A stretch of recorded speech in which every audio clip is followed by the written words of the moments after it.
Oh.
What are y'all doing today?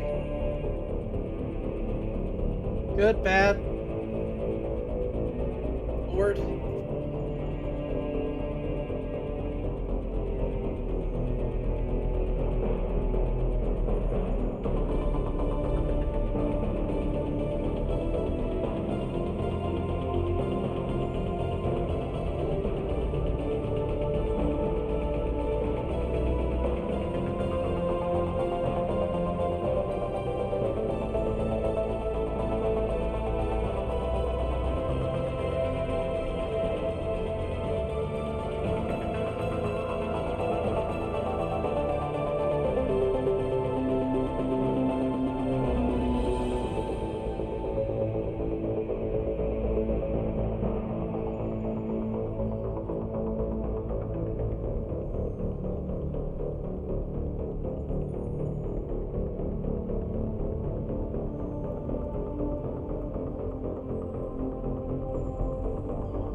The thing.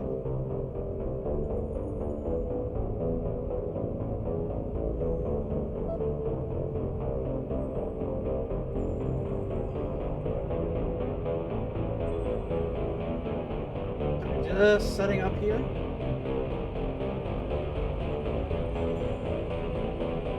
There we go. I believe that's everything.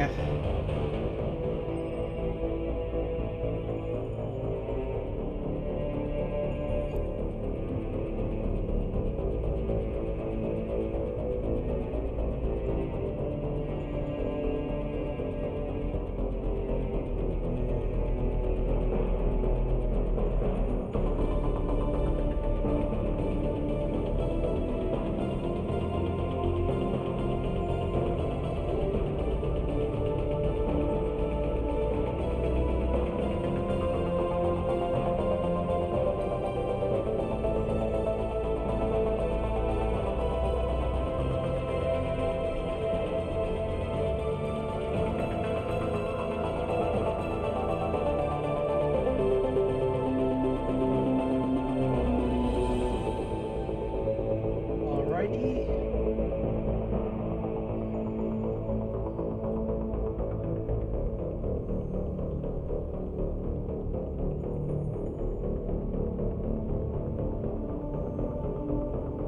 There we go.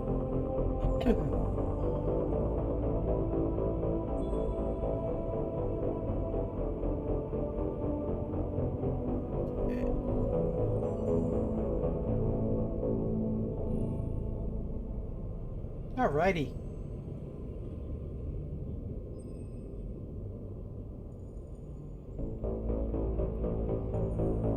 Alrighty, so last we left off, I had just touched down on the planet, and now we're gonna go rescue Liara.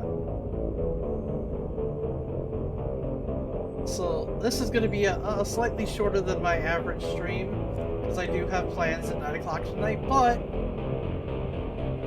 for now, we're gonna rescue Liara and do what we can do.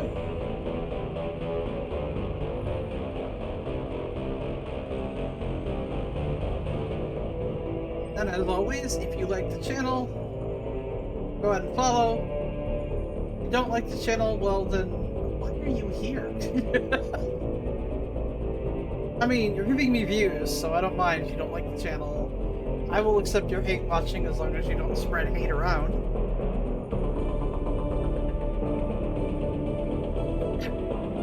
But I do have a YouTube channel. There's a link if you want to catch the video. Though it's kind of boring. Because nothing's edited.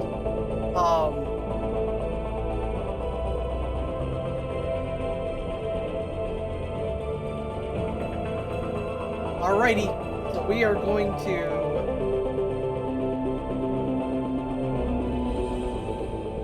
play Mass Effect.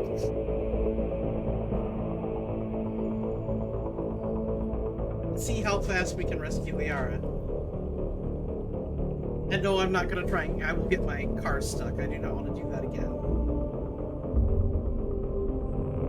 Oh, I keep trying to cheese the spot where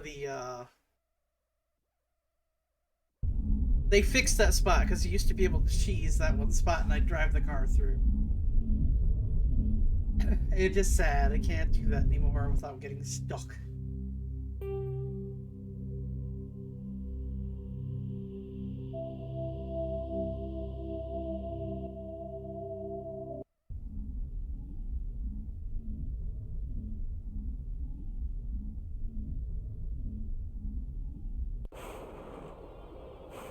All right.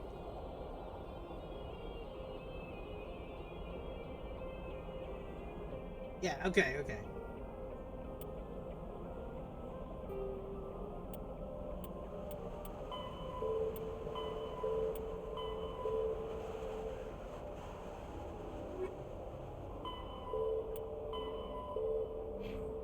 I gotta get my brain out of,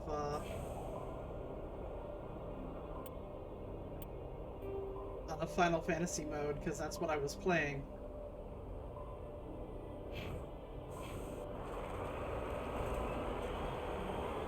Yesterday. Sure. This is close enough, and I can be heard.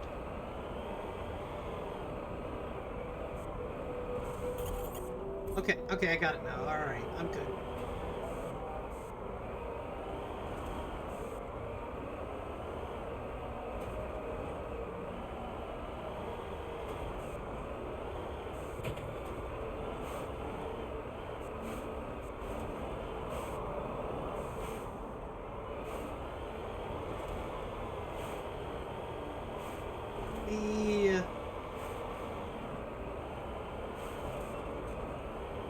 Luckily, there isn't anywhere I can go other than down this predetermined path. I mean, I could go in the lava, but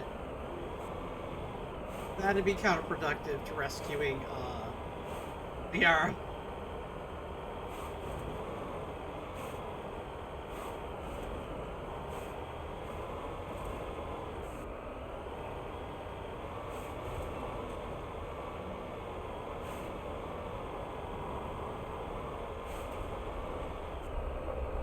Whee! I forgot it takes a good long while before... There we go. Yes. Back up. Back up a bit.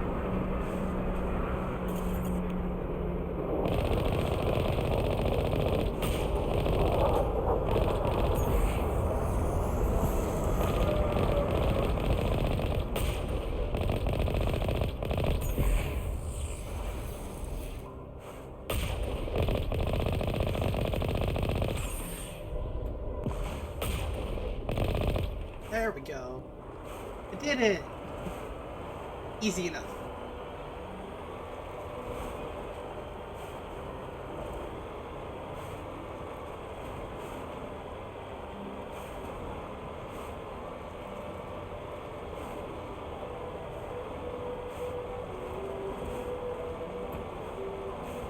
I sound so excited for something I've done.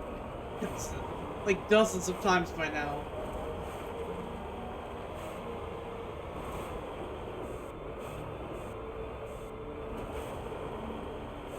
Oh, thanks for randomly telling me you're saving me.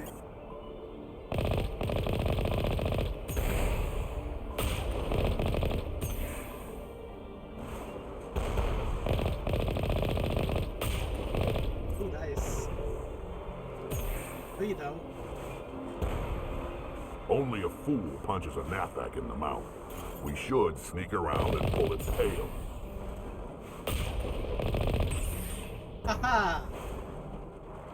Sure, I'll sneak around after I've taken everything else out.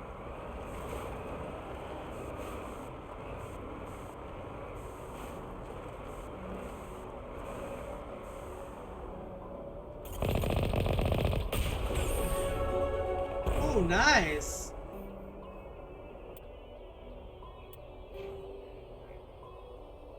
What do I want?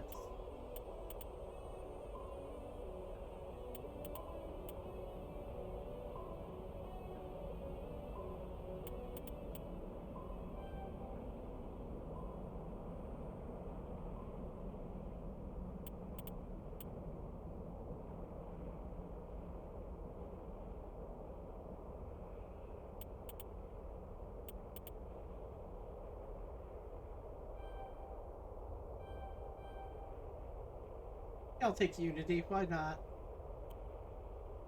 Oh, don't put Rex, let's give you some points this time. Warp, sure. Everything else, Krogan Battlemaster. Harris.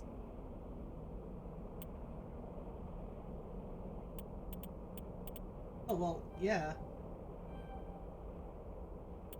Quick electronics. Sniper rifles, there we go. I get, oh. Take off, there we go.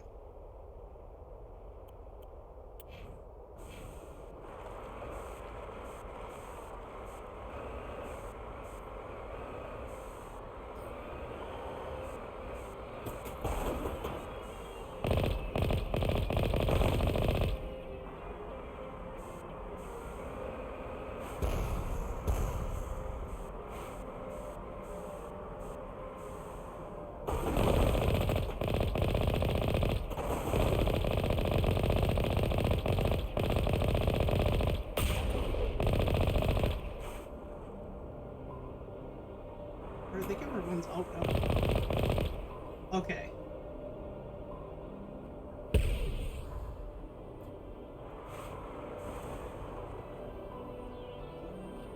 Oh, there you are.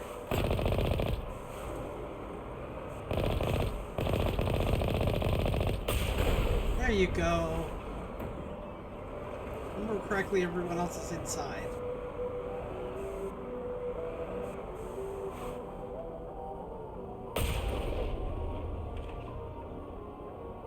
I like doing this in case someone's there. Okay.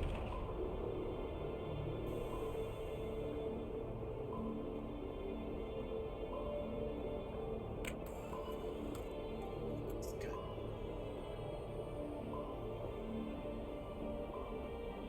Nobody.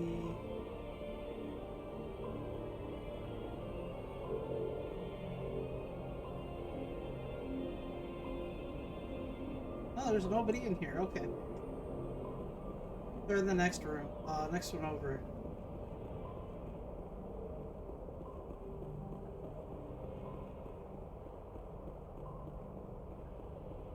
I should have known.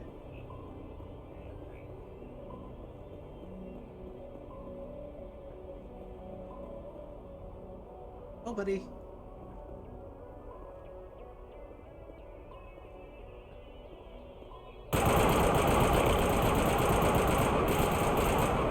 Bye.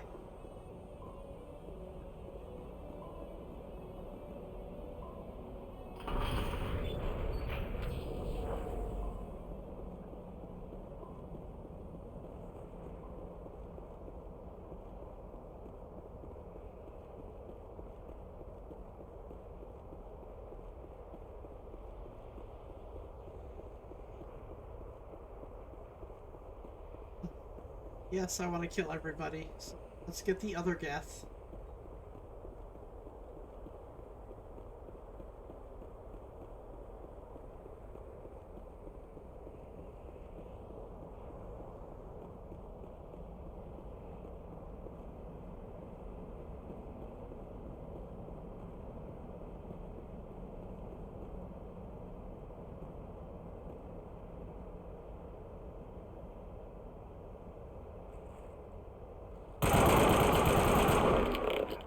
There we go. All clear.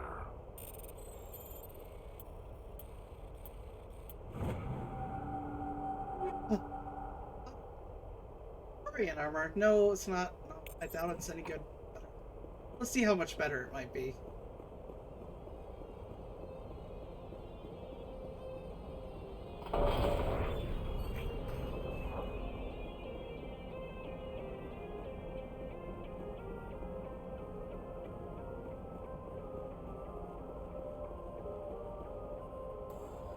Well, sure, why not? Okay. Well, armor-piercing rounds are good.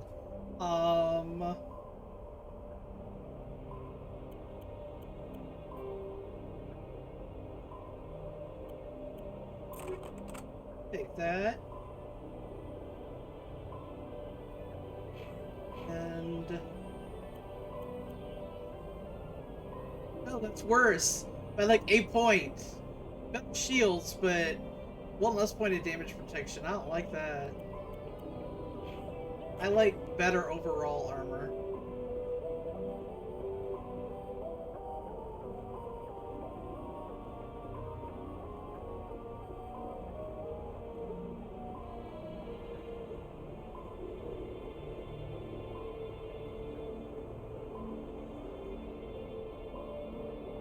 Get in.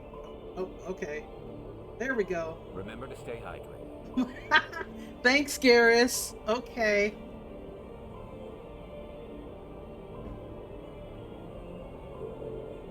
Oh my god. That is a soundbite. I kinda want it. I want it. Ugh, I wish you could take sound bites, because I would like to do that for Channel Point Redemption later.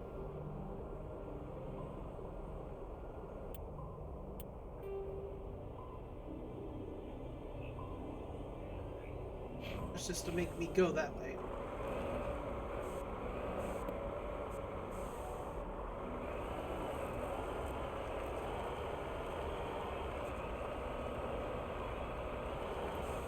God, I really want Garrus saying remember to stay hydrated. As in Channel Point Redemption.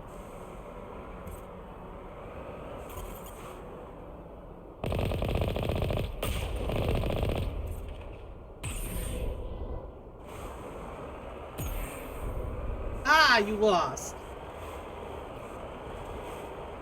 No, you lose again.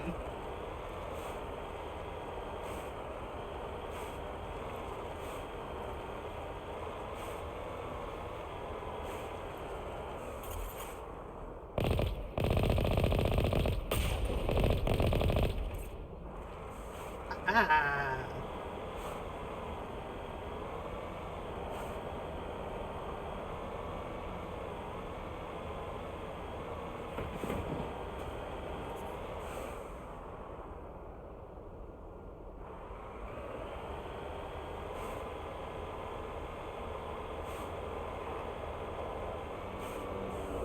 see you. Oh, no, they're in front of me. Oh, jeez! I just saw it! Okay, okay. No. Lose.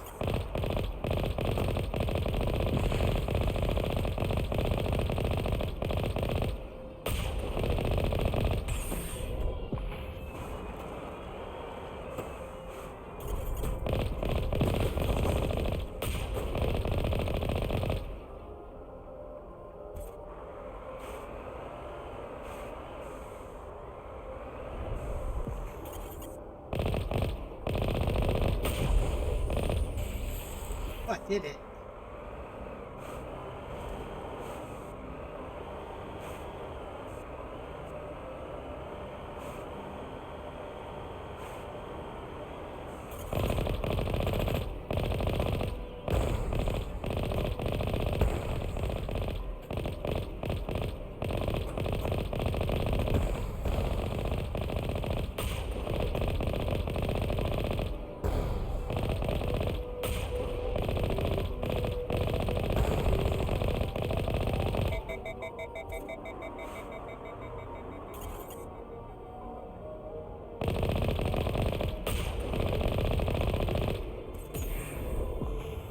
Whoa. Bye-bye.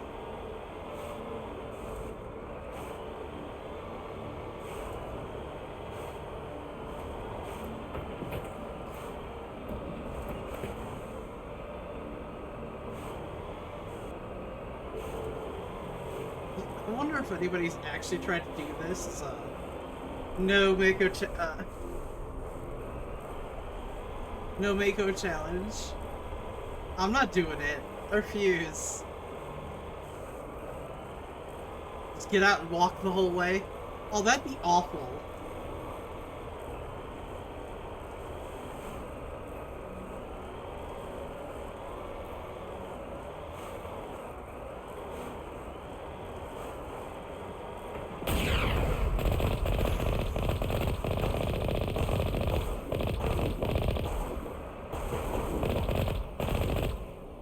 Ah! Take that.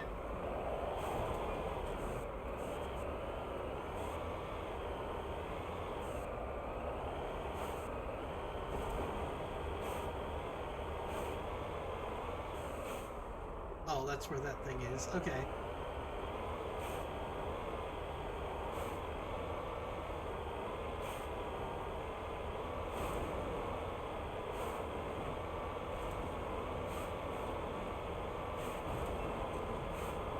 Go!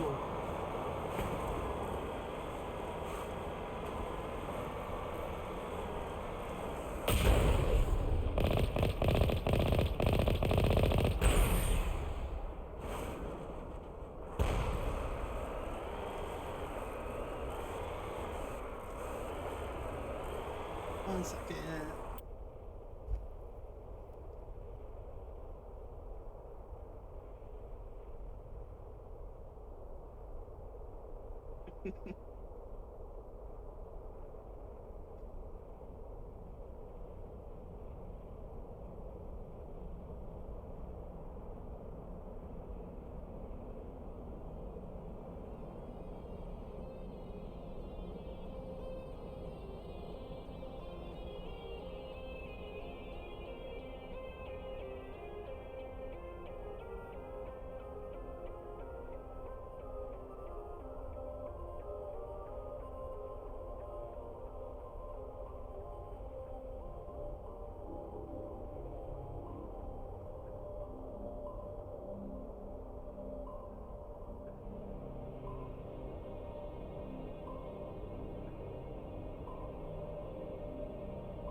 1 sec, I have to check something.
Okay, sorry. Very confused.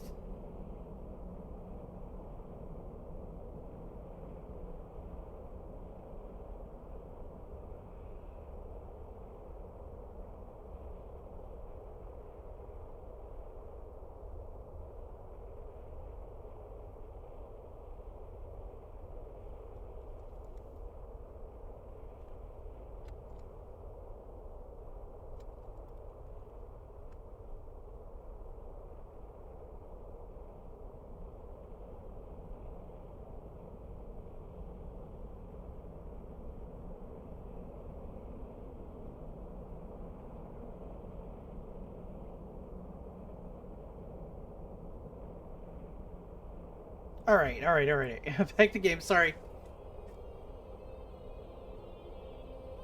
As a side note, if, anybody knows how someone can join your Discord without getting a notification, I'd love to know. Uh-oh. Hang on, I think I... Yep. Nope, okay.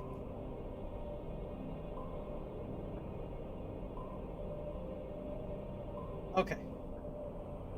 I think I might have muted my headset. Hello, kid! Sorry, I got confused. Somebody joined my Discord server. Hey, Sita Cat! Somebody joined the Discord and it didn't give the standard hello response. That it gives when people join. And then they sent me a friend request, and I don't know this person, the account's a day old. So I worry, this might be a bot. Yeah, if they don't do anything and don't spam anything, then that's fine, but if they do, just ban them. Just don't accept their friend request because it's a day-old account. I don't know who they are.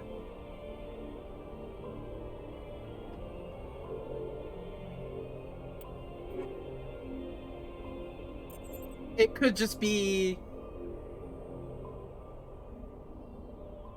Yeah, it could just be they're just brand new to Discord. They never had an account before. Okay, enjoy your getting ready.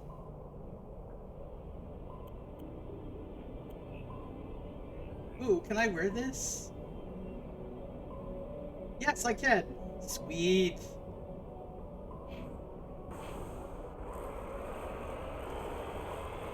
I will. Mass Effect is always fun. Even when I'm dying. Oh, jeez. I'm gonna shoot straight through the, Jeez. This gun has the worst accuracy.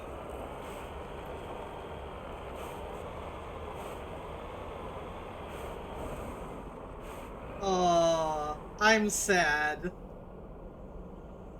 I used to love driving through this. You can, but I'll get stuck, so...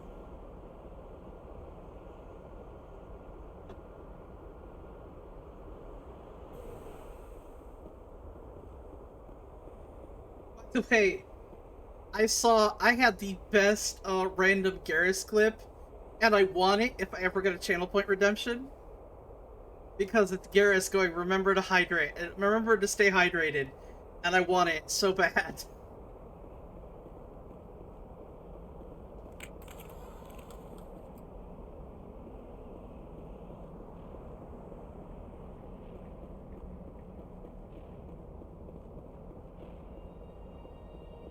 Enemy sighted.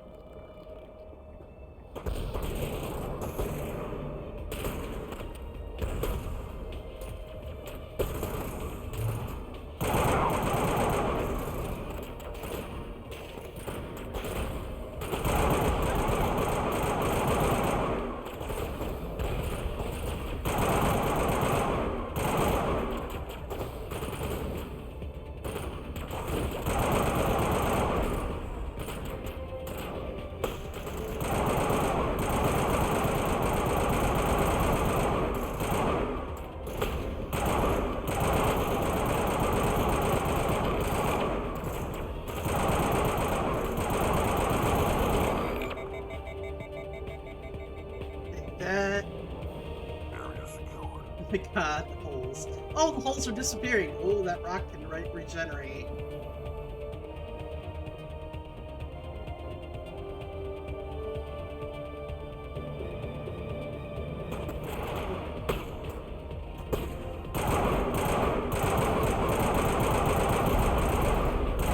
Ooh. I think I will not wanna...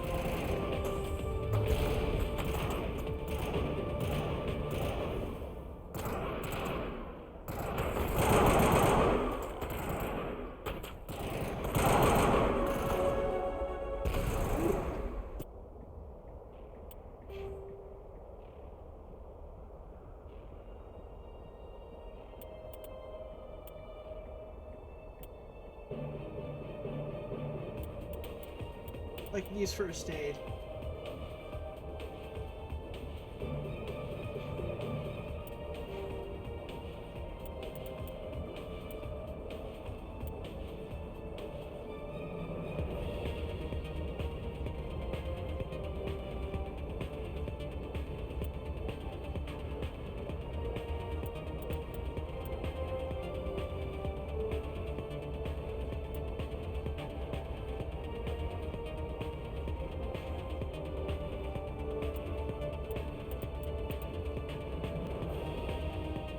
I need repair. Okay. Sec.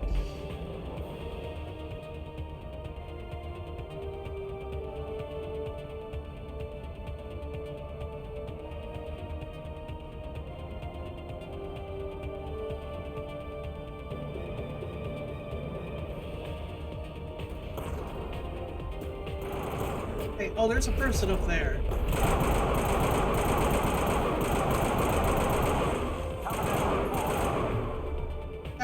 That's right. Die. Oh, jeez. No.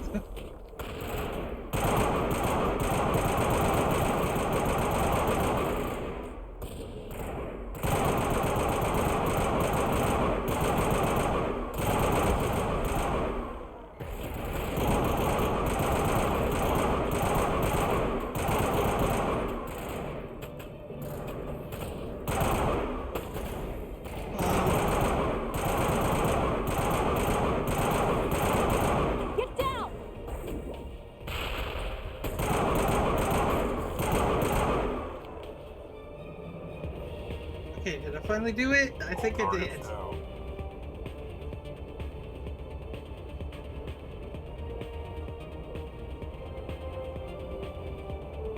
Hostile contact.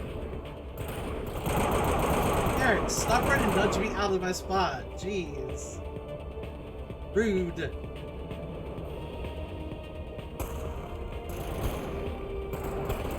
Oh.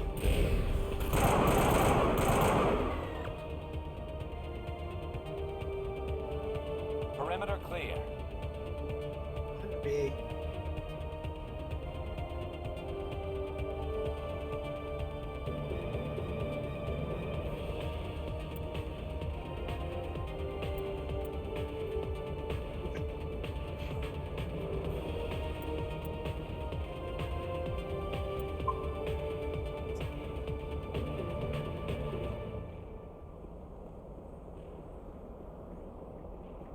Oh, I hate this part.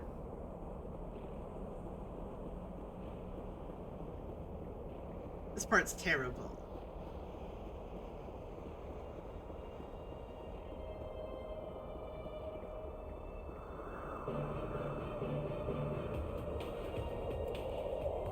Yep, there it goes.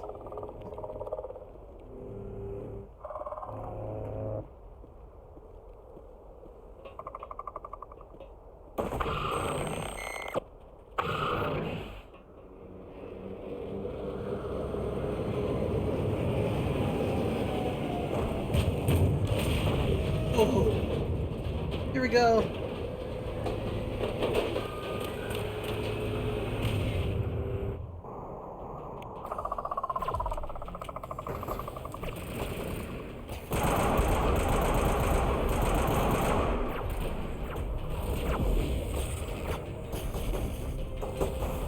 Seriously?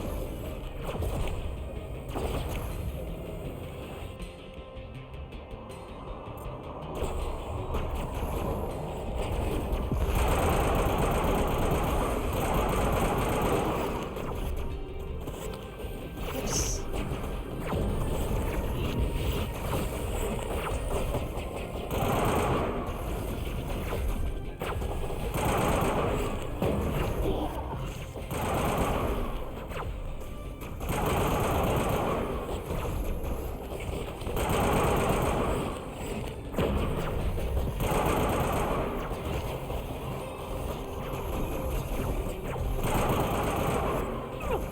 Ooh. Terrence keeps dying. What the fuck?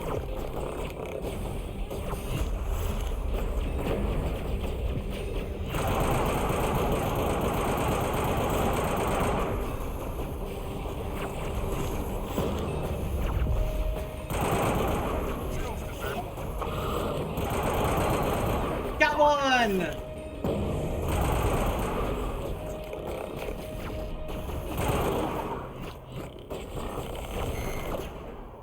No. Go do something else.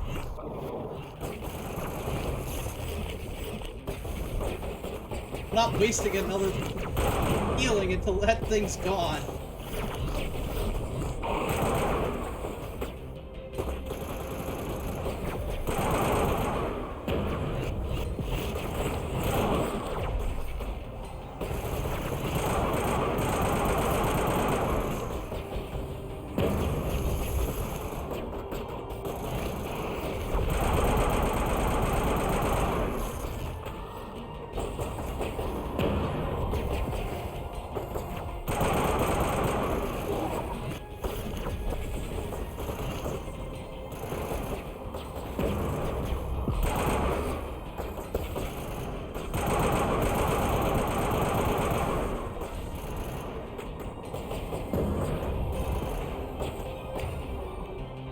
fine.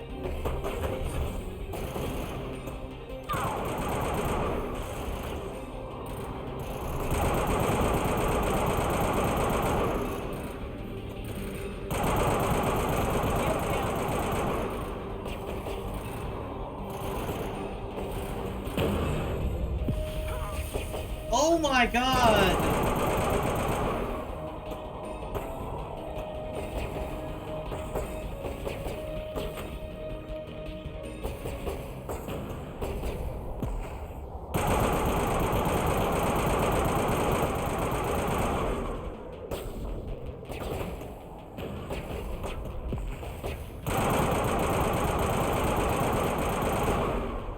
Garrett just keeps dying.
It'll be a little easier now. Time for payback.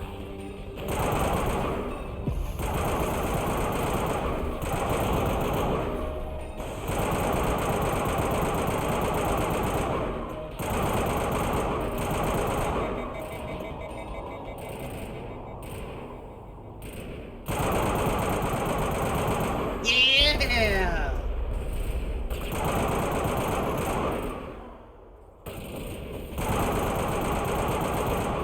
Finally, God!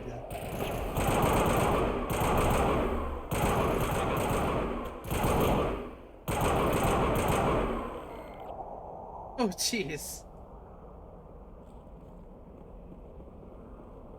Oh my god, that's ridiculous. Oh, there's more.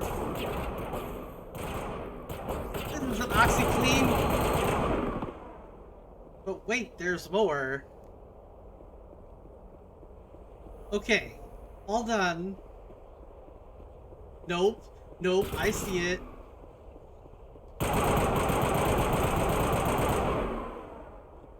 Now, there's no more. We got them all, Shepard. Thanks, Garrus.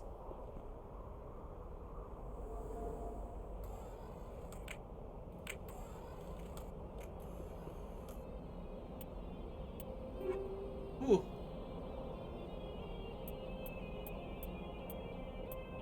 Ooh, I want those. Okay.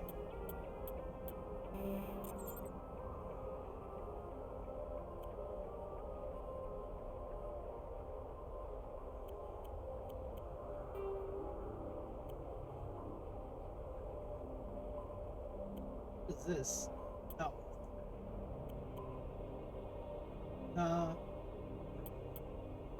Yeah, take those. And then...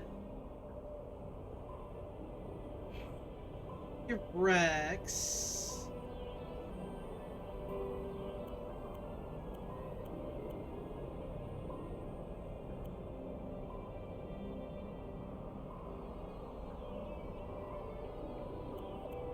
Yeah, chemical round sounds good. Okay.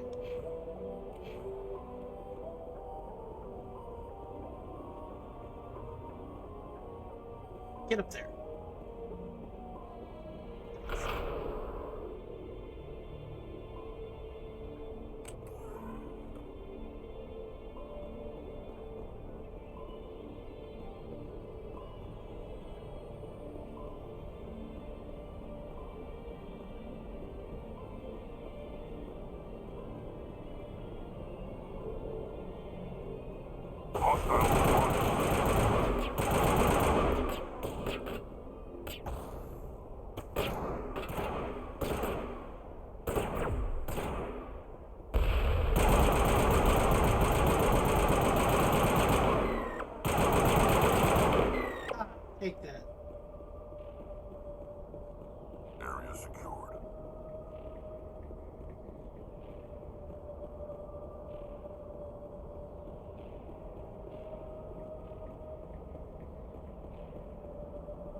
Prothean ruin before. Aside from the Citadel, I mean. Well, the first time for everything, isn't there? It always gets stuck this way.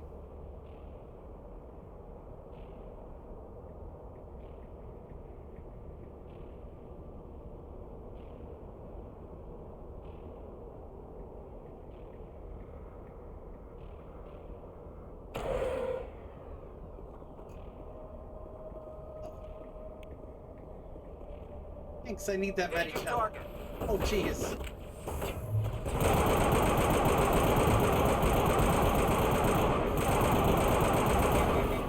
Shields disabled.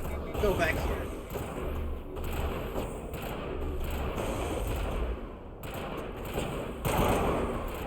Shields disabled.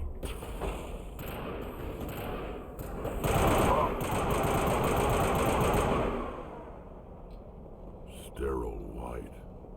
Protheans sure build things homey.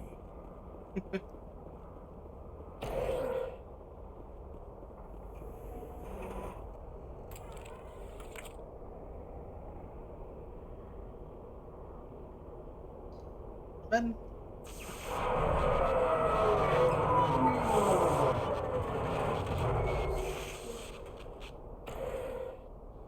I guess Shepard didn't want to see what was going on. There. Hello? Could somebody help me? Please?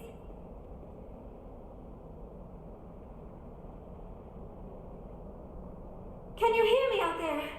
I'm trapped. I need help. I've always been tempted to, you know, do everything else and then go rescue Liara for the lulz, but I can't. It'd be funny, but maybe, you know, no. Are you okay? What happened to you? Listen, this thing I'm in is a Prothean security device. I cannot move, so I need you to get me out of it, all right? Your mother is working with Saren. Whose side are you on? What? I am not on anybody's side. I may be Benezia's daughter, but I'm nothing like her. I have not spoken to her in years. Please, just get me out of here. After I ask you a million questions. How did you end up in there? I was exploring the ruins when the Geth showed up, so I hid in here. Can you believe that? Geth, beyond the veil! I activated the tower's defenses. I knew the barrier curtains would keep them out. When I turned it on, I must have hit something I wasn't supposed to. I was trapped in here. You must get me out, please!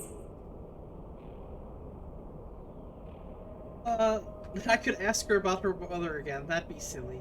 They call him. We'll find some way to help you. There is a control in here that should deactivate this thing.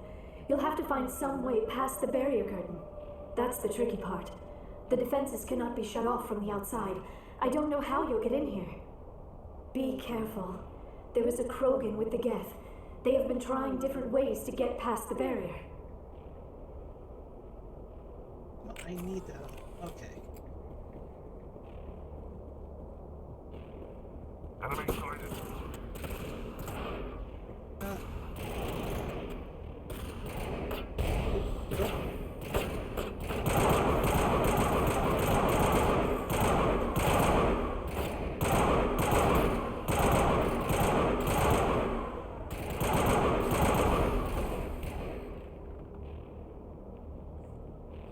Okay, that works.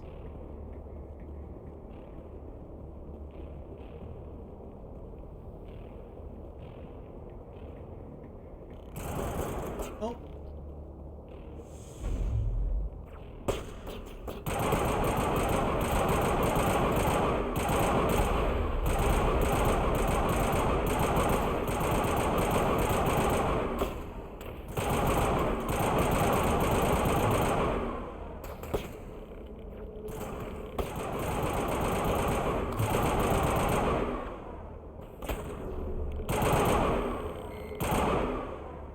Good, die. Oh, here's another one.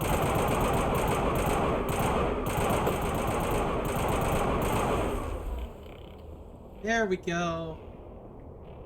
I think we're good, Shepard.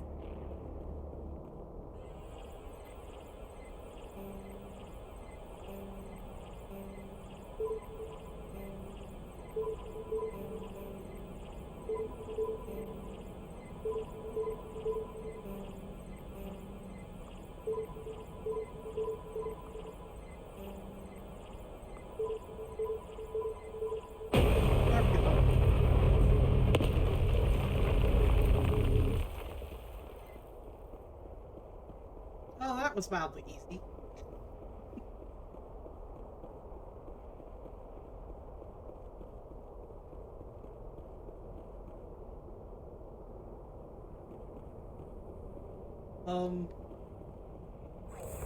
There we go.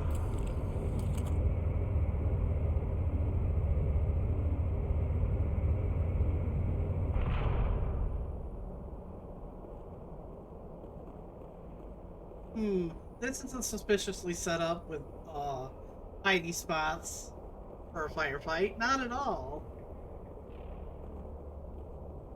Oh, how did you get in here? I didn't think there was any way past the barrier. We have to get you out of here before more Geth arrive. Yes, you're right. I've seen enough of them to last a lifetime. That button should shut down my containment field. Oh, I've got bad news for you, Liara. You're gonna see more.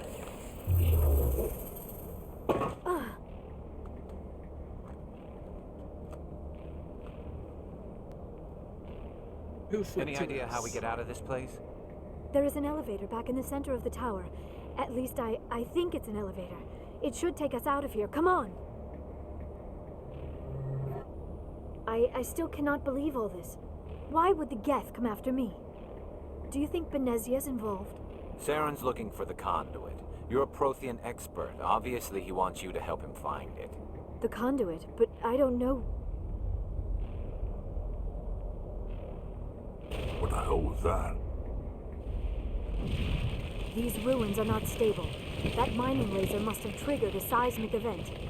How do you know about the mining laser? I didn't tell you. We have to hurry. The whole place is caving in. Joker, get the Normandy airborne and lock in on my signal. On the double, mister. Aye, aye, Commander. Secure and away. ETA 8 minutes. If I die in here, I'll kill him.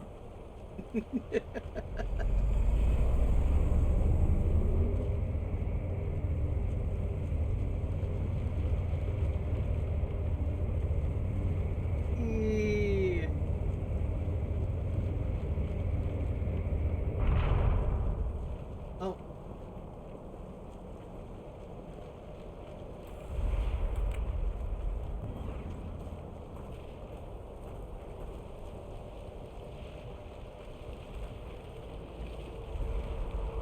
Surrender.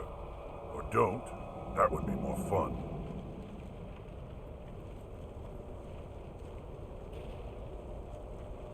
In case you didn't notice, this place is falling apart. Exhilarating, isn't it? Thanks for getting rid of those energy fields for us. Hand the doctor over. God, Whatever it is you want, you are not getting it from me. You can just kill this bastard again. She'll stay with us, thanks. Not an option. Saren wants her, and he always gets what he wants. Not today. Kill him. Spare the Asari if you can. If not, doesn't matter. Locked and loaded.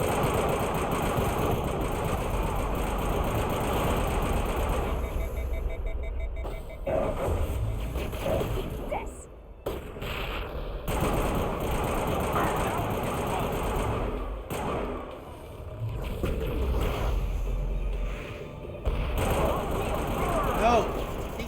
Oh. Come on.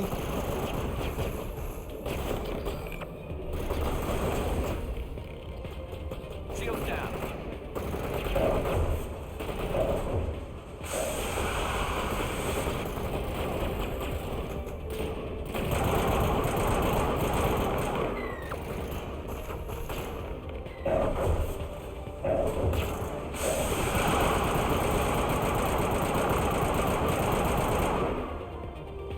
There we go.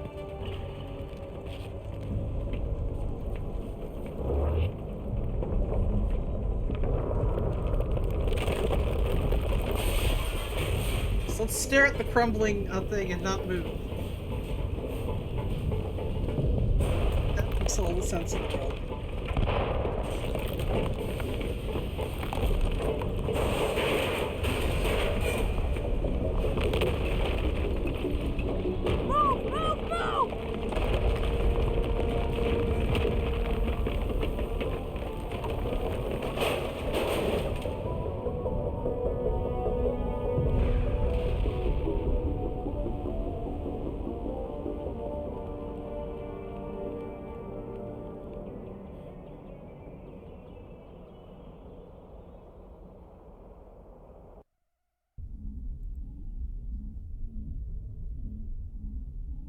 Too close, Commander. 10 more seconds we would have been swimming in molten sulfur.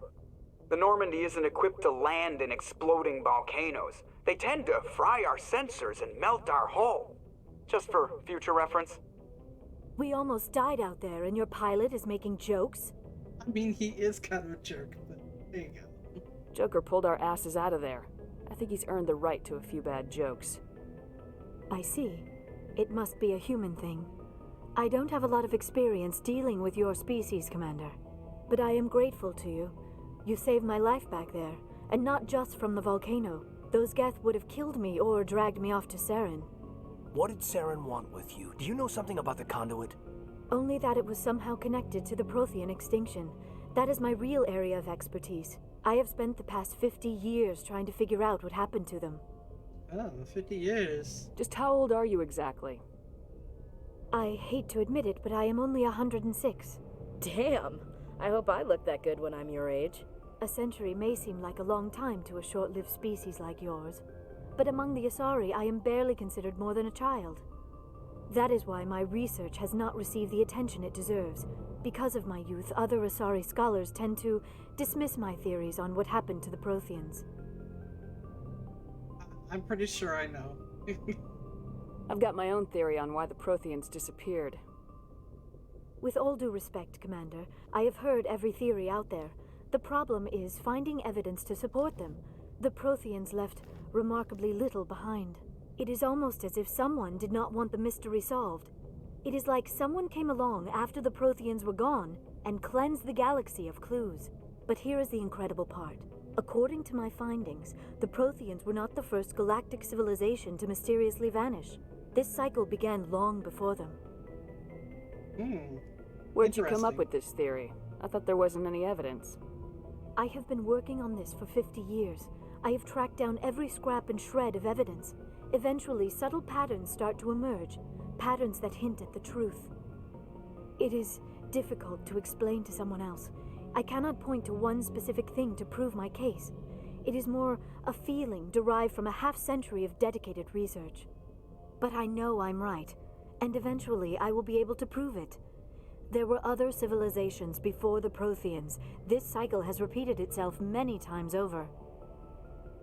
Oh. I know who came before them. I believe they were called Inusanin. But sure, I'll ask the question. If the Protheans weren't the first, then who was? I don't know. There is barely any evidence on the Protheans, even less on those who came before them. I cannot prove my theory, but I know I am right. The galaxy is built on a cycle of extinction. Each time a great civilization rises up, it is suddenly and violently cast down. Only ruins survive.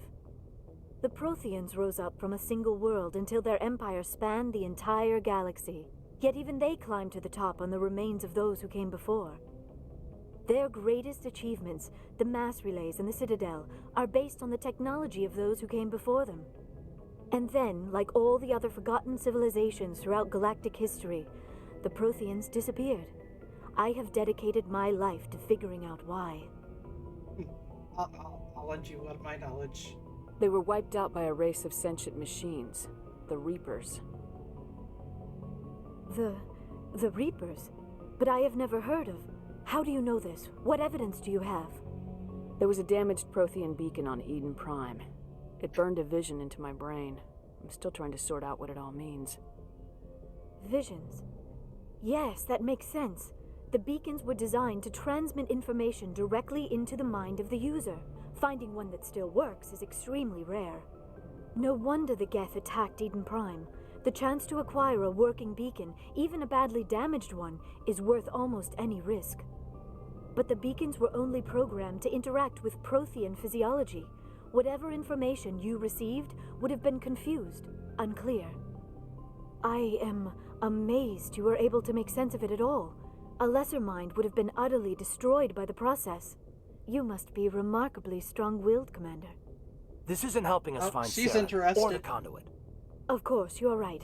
I am sorry, my scientific curiosity got the better of me. Unfortunately, I do not have any information that could help you find the conduit, or Saren. You can help. You're bionic. I need one of those. That isn't a potato. I don't know why Saren wanted you out of the picture, but I think we'll be a lot better off if we bring you along. Thank you, Commander. Saren might come after me again. I cannot think of anywhere safer than here on your ship. And my knowledge of the Protheans might be useful later on. And her biotics will come in handy when the fighting starts. Oh, welcome aboard. Good to have you on the team, Liara. Thank you, Commander. I am very grateful. Oh, I am afraid I am feeling a bit lightheaded. When was the last time you ate or slept? Dr. Chakwa should take a look at you. It is probably just mental exhaustion, coupled with the shock of discovering the Protheans' true fate. I need some time to process all this. Still, it could not hurt to be examined by a medical professional. It will give me the chance to think things over. Are we finished here, Commander? Yeah, go rest. I'll talk to you. We can talk again after you've seen the doctor. The rest of you, dismissed. Mission reports are filed, Commander. You want me to patch you through to the Council? I mean, no, but sure. Patch him through, Joker. Setting up the link now, Commander. We've received your report, Commander. I understand Dr. Tassoni is on the Normandy. I assume you're taking the necessary security precautions. Oh, knock it off. Liara's on our side. The Geth were trying to kill her. Benezia would never allow Saren to kill her daughter. Maybe she doesn't know. Or maybe we don't know her. We never expected she could become a traitor. At least the mission was a success. Apart from the utter destruction of a major Prothean ruin. Was that really necessary, Shepard? No, I'm not gonna hang up. I did it. It was great. The Geth were crawling all over those ruins. We were lucky to make it out alive. Of course, Commander. The mission must always take priority. Good luck, Commander. Remember, we are all counting on you. They get mad at you if you disconnect. It's still worth it. It's worth it every time.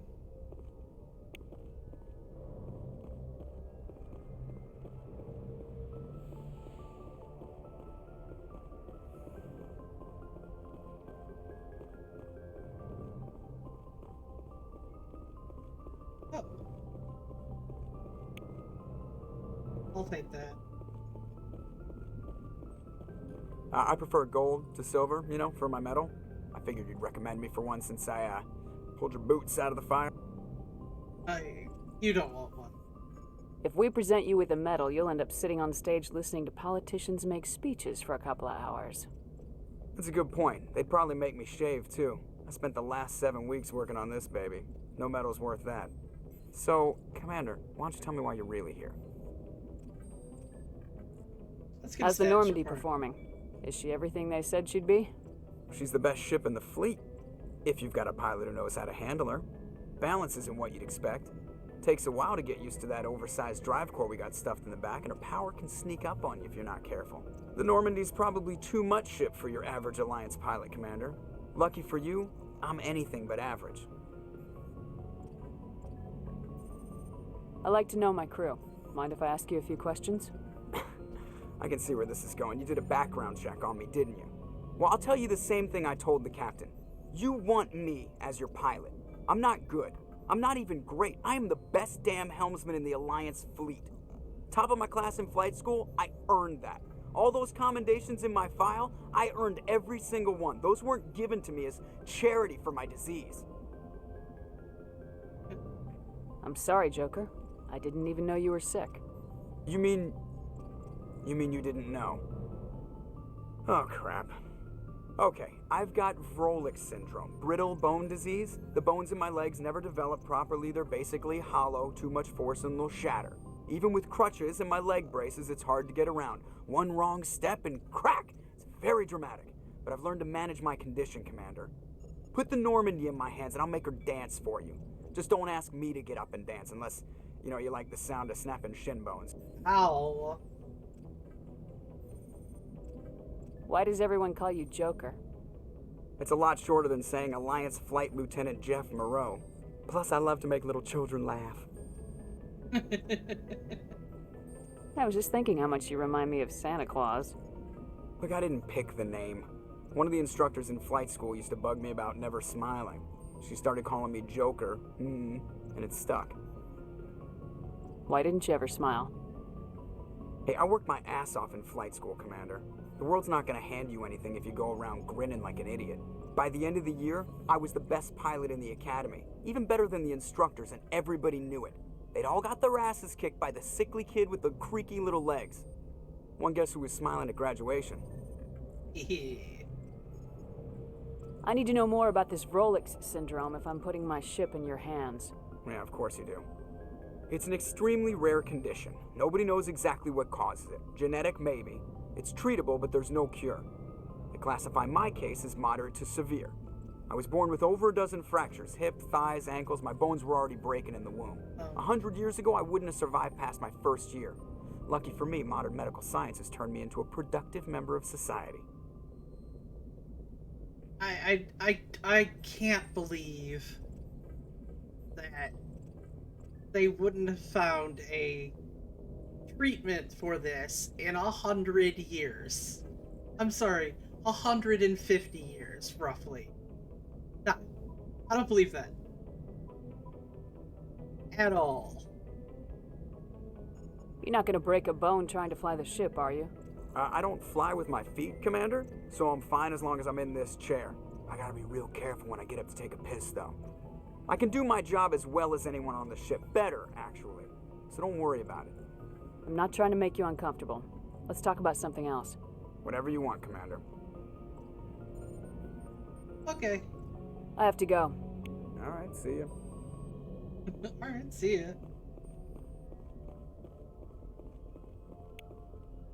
Hey, free experience.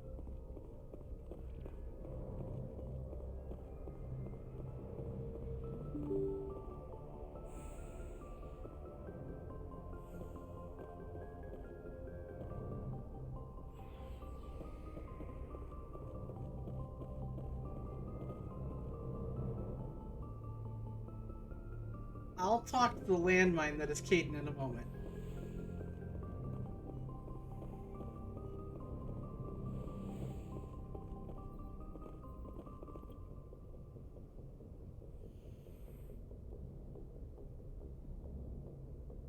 Commander, are you coming to check up on me? You look much better. How are you feeling? Dr. Chakwas assures me I am going to be fine. I was impressed with her knowledge of Asari physiology. I mean, she's the best. You're in good hands. Dr. Chakwas knows what she's doing. I never properly thanked you for saving me from the Geth, Commander. If you hadn't shown up... I mean, I'm happy to help. I'm just glad we got there in time. So am I. I know you took a chance bringing me aboard this ship. I have seen the way your crew looks at me. They do not trust me. But I am not like Benezia. I will do whatever I can to help you stop Saren. I promise. Oh, I know. Don't worry, Liara. I trust you. I know you won't let me down. It means a lot to I've hear you known say you that, for Commander. 5 minutes Thank and I totally trust you. Tell me about yourself, Liara. Me? I am afraid I am not very interesting, Commander. I spend most of my time on remote digs, unearthing mundane items buried in long-forgotten Prothean ruins. I just realized how...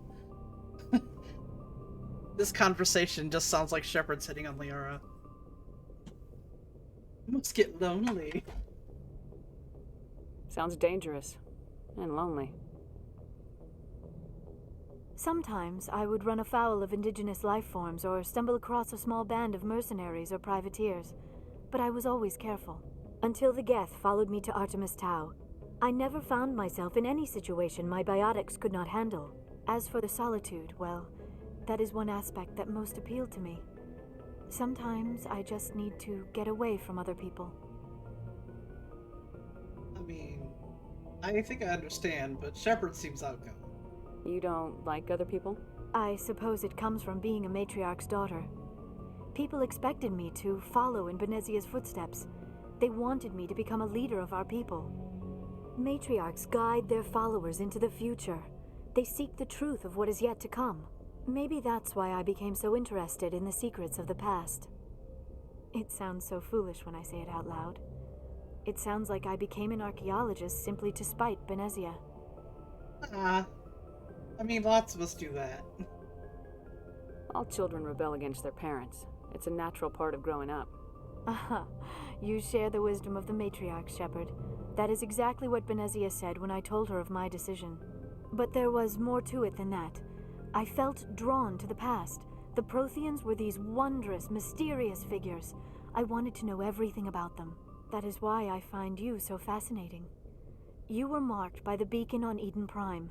You were touched by working Prothean technology. Don't try to study me. No, come on, that's rude. Sounds like you want to dissect me in a lab somewhere. What? No, I did not mean to insinuate.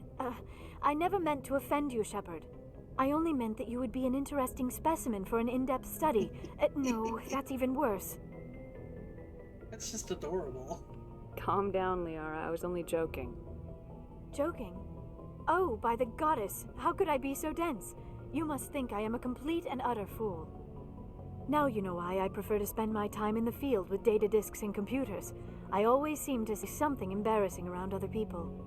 Please, just pretend this conversation never happened. Too late. I'll never forget it. Do you know why Benezia joined up with Saren? I don't understand it.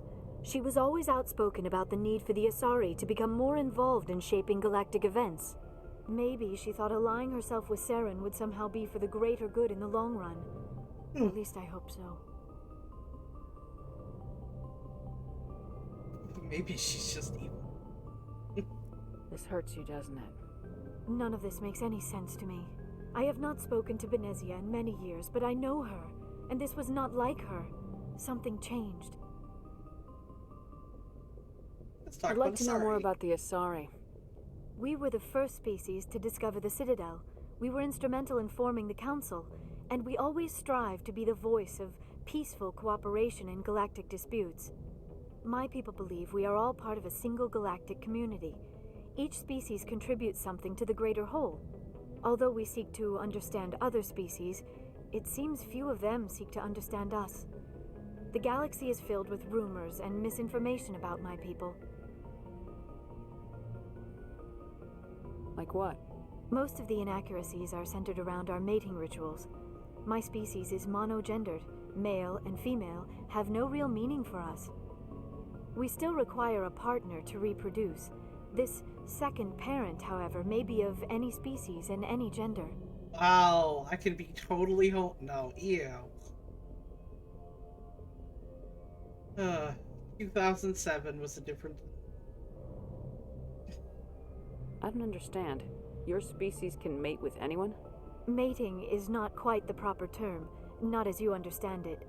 Physical contact may or may not be involved, but it is not an essential element of the union. The true connection is mental. Our physiology allows us to meld with other beings. We can touch the very depths of their minds. We explore the genetic memory of their species. We share the most basic elements of their individual and racial identities. We then pass these traits on to our daughters. It is how we learn to grow as a species and how we develop a greater understanding of other races. This scene here is the reason why there's a fan theory that I 100% agree with in Mass Effect 3. What happens to your partner after the union? Every relationship is different. Some unions are a single encounter with both parents parting ways afterwards. Others can be more long-term. Sometimes an Asari and her partner will stay together for many decades. Who is your father? I mean, I already know, but... Do you know who Matriarch Benezia chose as her partner? She rarely spoke of her partner. Though I know my father, if you want to use that term, was another Asari. I mean, it's kind of obvious. Why would you say? Benezia never told you her partner's name? Union with our own kind is no longer common, not for the purposes of reproduction. Most Asari believe it weakens our species. Asari daughters inherit racial traits from the father species. If both parents are Asari, then nothing has been gained, or so conventional wisdom would hold. I am what is sometimes called a pureblood. Though no Asari would ever be cruel enough to say the word to my face, it is a great insult among my people. It is possible Benezia's partner was embarrassed by their union. She may have been too ashamed to publicly acknowledge me as her offspring. No, you don't know that. Maybe she wanted to meet you but couldn't. Maybe something could have happened to her. Maybe she passed away. You might be right. I hope you are. But I have no way to know for sure. Benezia never spoke of her partner. Whatever happened, it caused her too much pain to dwell on it. She raised me by herself, though that is not uncommon. Many Asari raise their children alone, particularly if the father species is short-lived. Often the partner will pass on long before the child reaches maturity.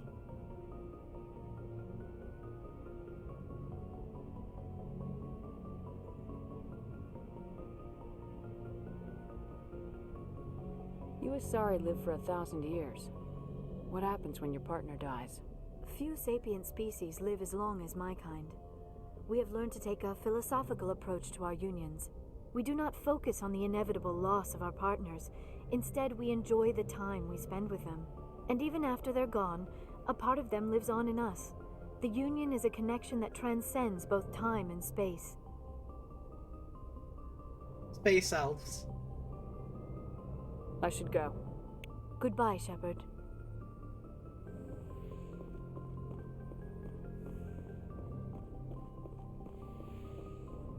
Alright, time to talk to the landmine.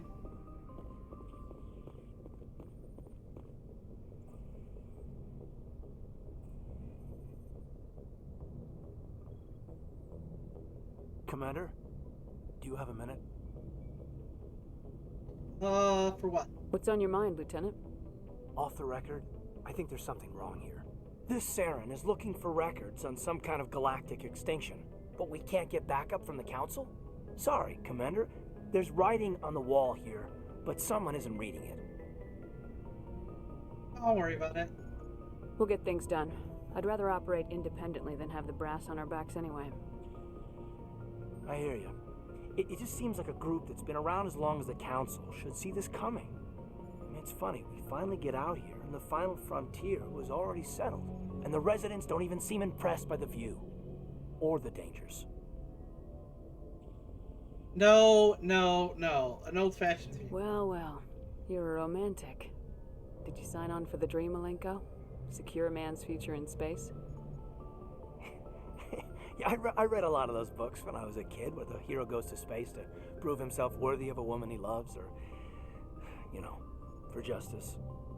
Maybe I was a romantic in the beginning, but I thought about it after brain camp. Biotic acclimation and temperance training. I'm not looking for the dream. I just want to do some good. See what's out here. Sorry if I got too informal. Protocol wasn't a big focus back in Bot. No. Tell me about it. Biotic acclimation and temperance didn't last past the airlock. To the kids they hauled in, it was brain camp. Sorry, hauled in is unkind. We were encouraged to commit to an evaluation of our abilities so an understanding of biotics could be compiled. There are worse results of accidental exposure to element 0 in the womb. Beats the brain tumors some kids grew up with.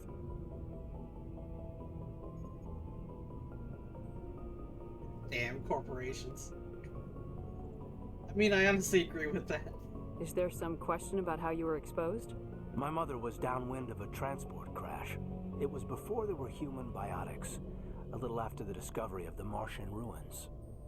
It only gets iffy around 63 when Kinetics was running out of first-gen subjects. Until then, they'd relied on accidentals. A bunch of guys in suits show up at your door after school, and next thing you know, you're out on Jump Zero. Jump Zero is Gagarin Station, right? What's it like? Yeah, that's the official name. Biggest and farthest facility we had for decades. Right on the termination shock, the outer edge of the solar system. It's where they did all the Goose Chase FTL research before we caught on to using mass effect fields. It was a sterile research platform when I was there.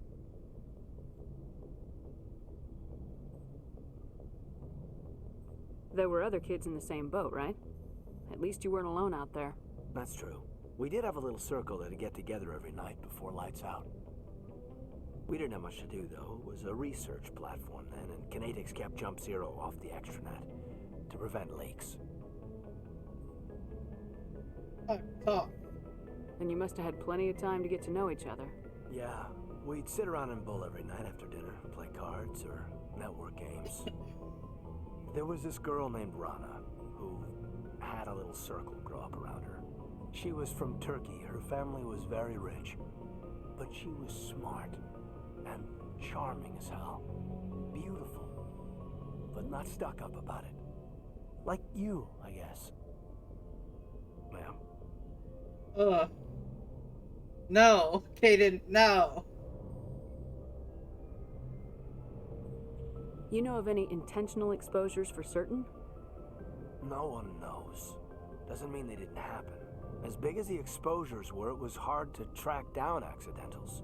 It was different then. No one knew the potential, so there wasn't a lot of regulation. Anything Kinetics did was gold. I'm not saying they intentionally detonated drives over our outposts, but in retrospect, they were damn quick on the scene.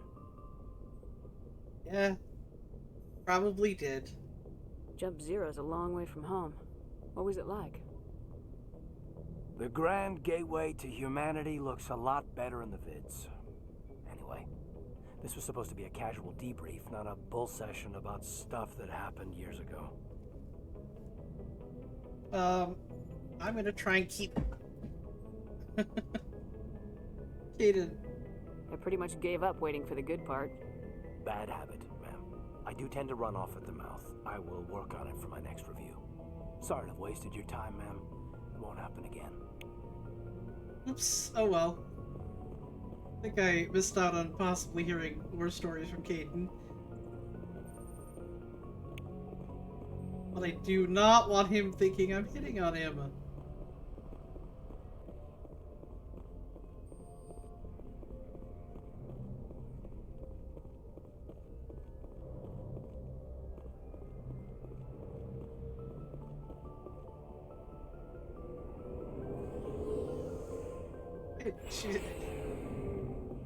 She said hello to me. Is she interested? Looking for supplies? Let's see what you got. You bet, Commander.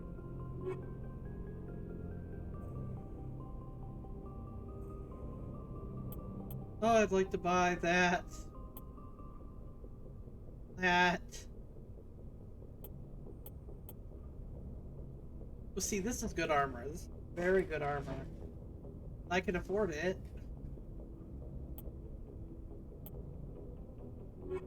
Oh no, oops.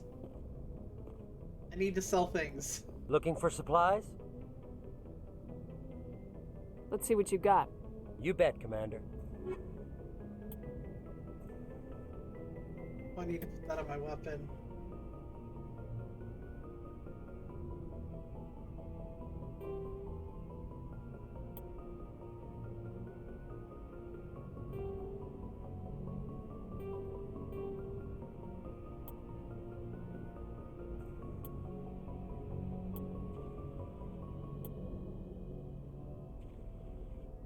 No, that's a bad sniper rifle.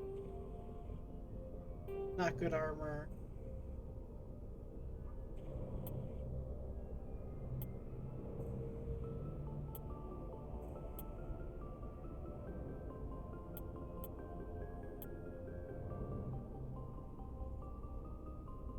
I never use that. Why am I keeping it?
can't afford that. Damn it.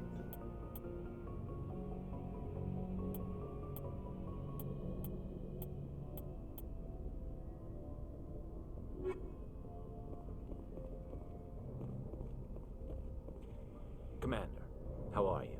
Why did you want to be a C-Sec officer in the first place? That's a good question. There were several reasons, I guess. That's vague, thanks. Like what? Probably the same as most officers. I wanted to fight injustice, wanted to help people. I guess my father had something to do with it too. He was C-Sec, one of the best.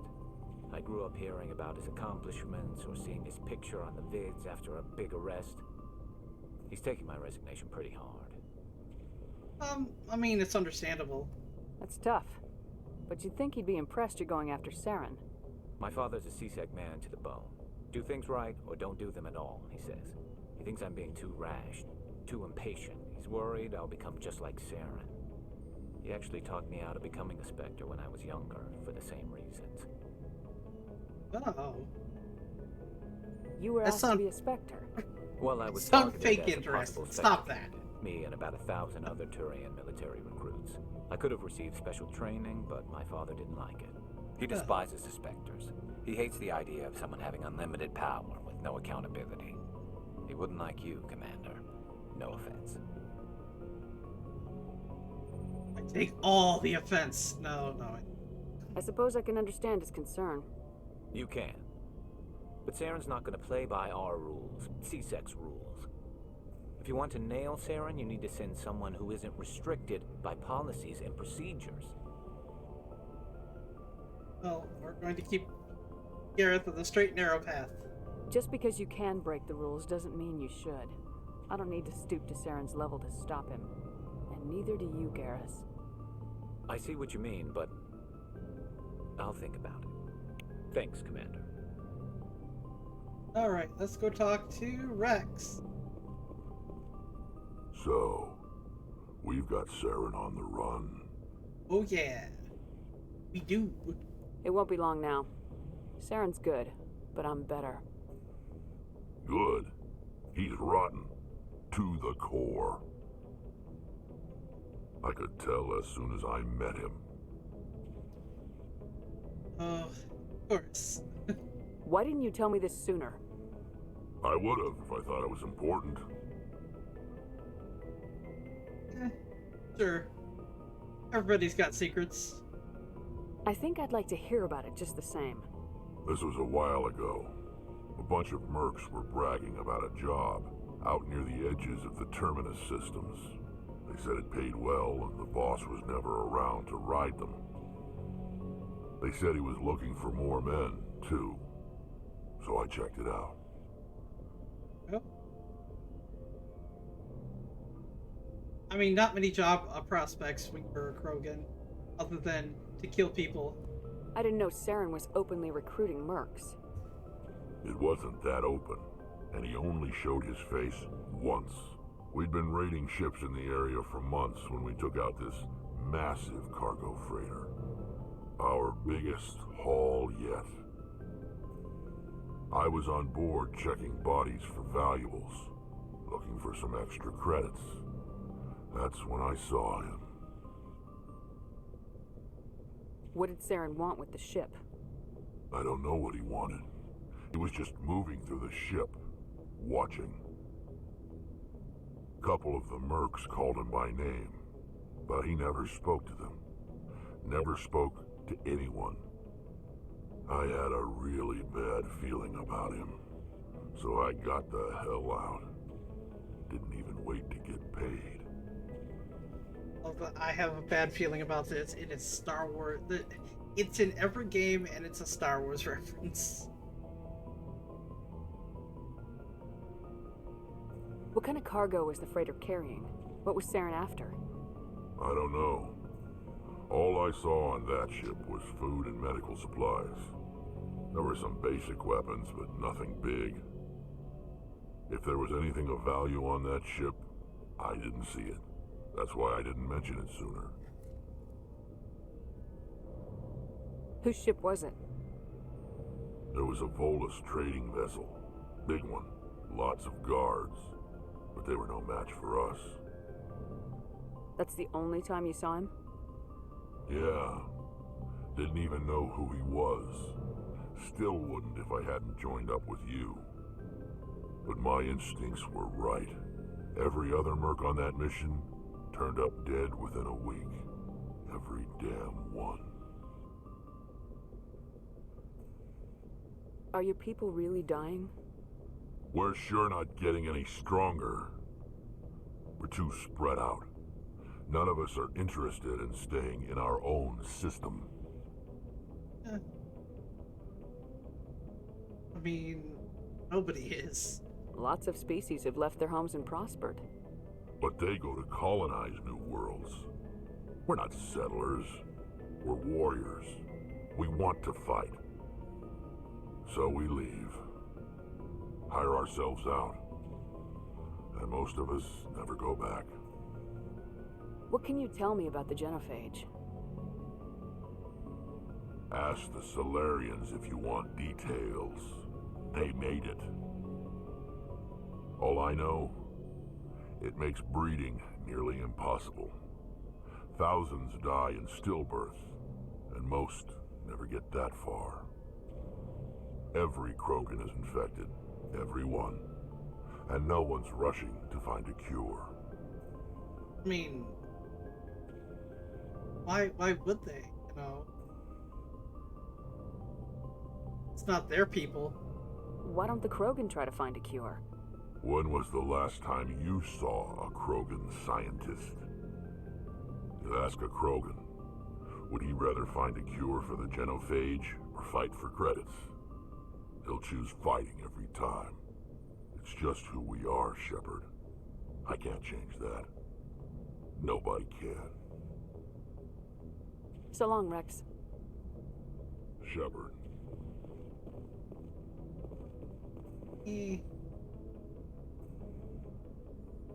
Cares. I currently have for.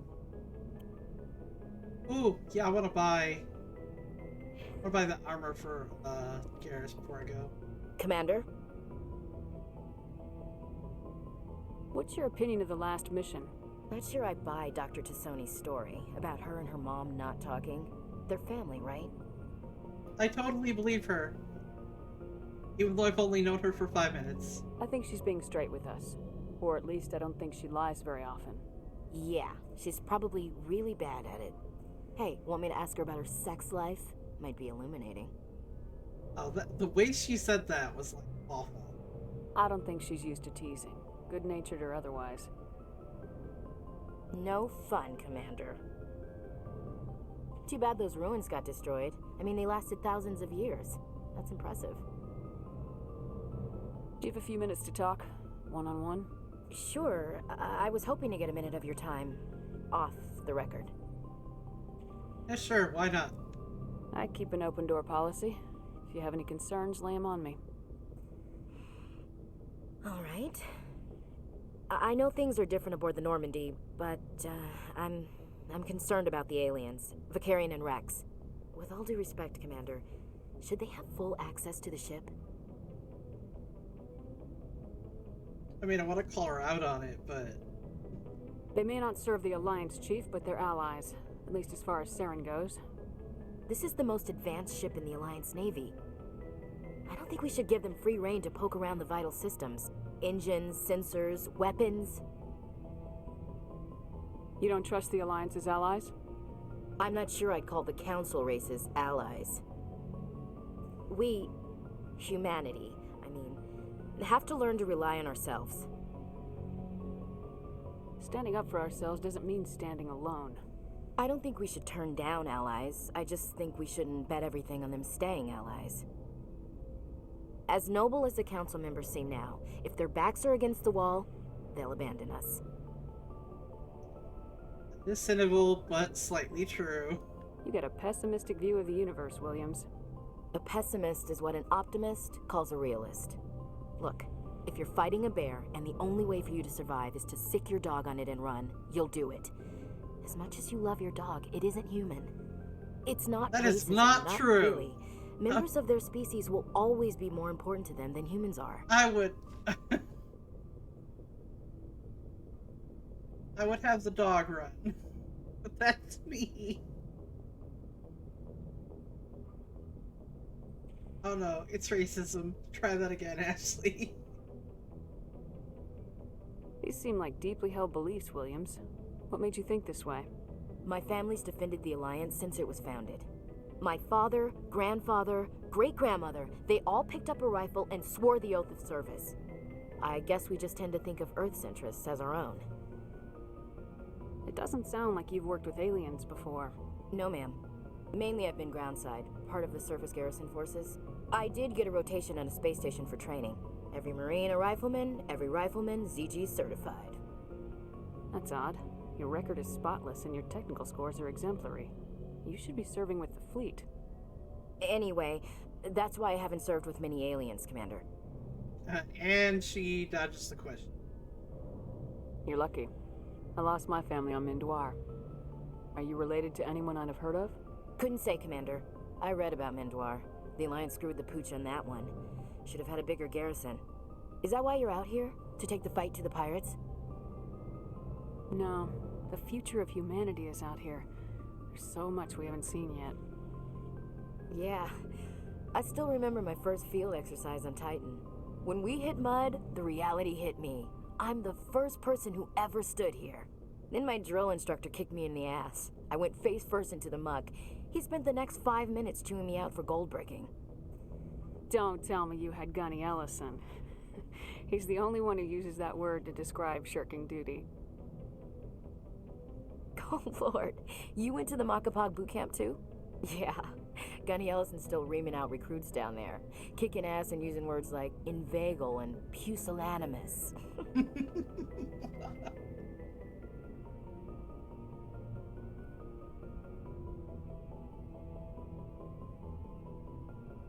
Somebody studied ancient human slang. Blah.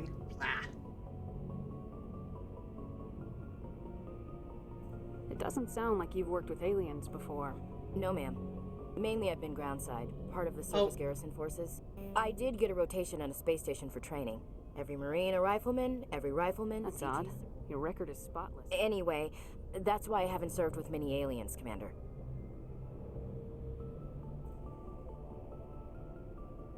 You're lucky. I lost my Couldn't family. say. I read about Mindoir. Is that why you're out here? To take the fight to the pirates? Mainly I wanted to serve. Protect the Alliance. Save lives. You know? Glad to hear it. I'd hate to think you were out here for a free college education. Alright, I can see where your concerns are coming from, Williams. But this is a multilateral mission. You're gonna have to work with aliens, like it or not. It won't be a problem, Commander. You say jump, I say how high. You tell me to kiss a Turian, I'll ask which cheek. I don't think Garrus is interested. I don't think kissing Turians will be necessary.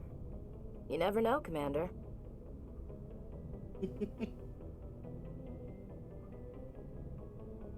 Dismissed, Chief. Ma'am. Okay, let's... Looking for supplies? Yes. Let's see what you got. Turian You armor. bet, Commander.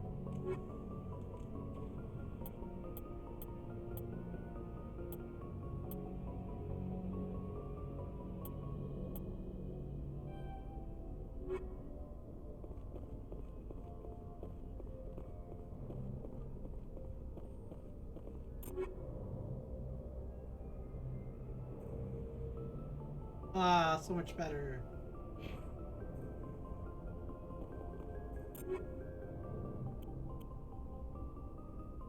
Oh, the shields aren't as good, but it's definitely better damage protection.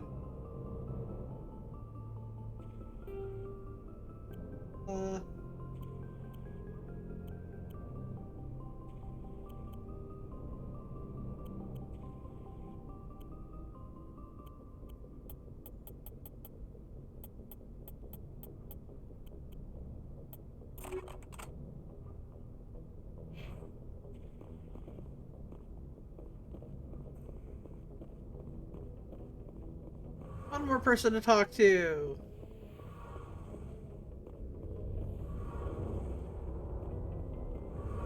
Oh, hello, Shepard. Are you okay? Somebody's sad. I don't know. Your ship is amazing, and your crew's been really great to me, especially your chief engineer. But I just sort of feel out of place. The Normandy runs so smooth it feels like we're not even moving, and the engines are so quiet. How do you sleep at night? The silence wakes you up? Back on the flotilla, the last thing you want to hear is silence. It means an engine's died or an air filter shut down. I guess you don't have to worry about that here. But old habits die hard. But it's more than just the silence. This ship feels so empty. It's like half the crew is missing. Back home, I couldn't wait to go on my pilgrimage. I couldn't wait to get away from the crowds. Now that I'm out here, I kind of miss them. Oh, poor Tali. Sometimes we don't appreciate what we have till it's gone. That's true. I'm starting to wonder if that's what the pilgrimage is really about. It's given me a whole new perspective on my people and our culture. You know, there's always a few who go on their pilgrimages and never return. I always assumed something bad happened to them, but maybe they just wanted a different life. I mean, I'm pretty sure she's going. You do plan to return to the migrant fleet, right? I could never abandon my people, Shepard. I will go back eventually, but we have to stop Saren first. Otherwise, I might not have a home to go back to. Tell me about your people. Our lives aren't easy. Resources are scarce, and we are constantly on the move. Everything we do must in some way contribute to the continuation of the migrant fleet. There are 17 million Quarians in the flotilla, and each of us relies on the others for survival. The bonds among my people are strong. Unfortunately, we have had to surrender many of the freedoms and civil liberties other species take for granted.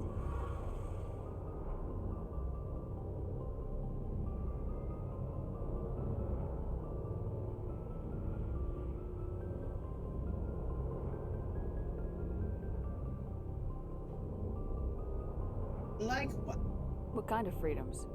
Well, it's illegal for parents to have more than one child. If our population grows too much, it would strain our resources to their breaking point. Of course, we also can't allow our numbers to become too few. If our population is in decline, the rule against single births is temporarily repealed. In extreme cases of population decline, incentives are even offered to encourage multiple births, though the Conclave hasn't had to take such measures in nearly a century.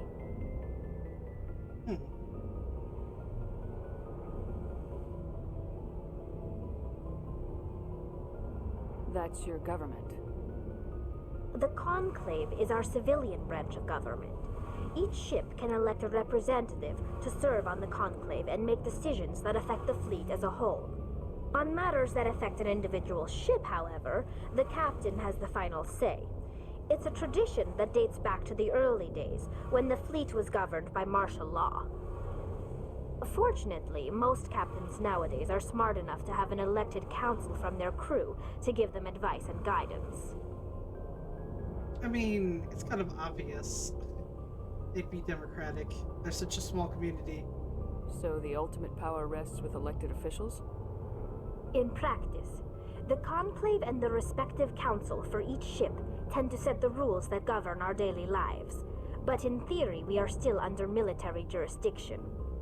The 5 top-ranking military officials in the fleet serve on the Admiralty Board. These 5 have the power to overrule any decision by the Conclave in case of emergency. To do so requires unanimous agreement among the Admiralty, and they can only do this once. After that, the entire board must resign their posts. It's a safeguard that served us well. In nearly 3 centuries, the Admiralty Board has only overruled the Conclave 4 times.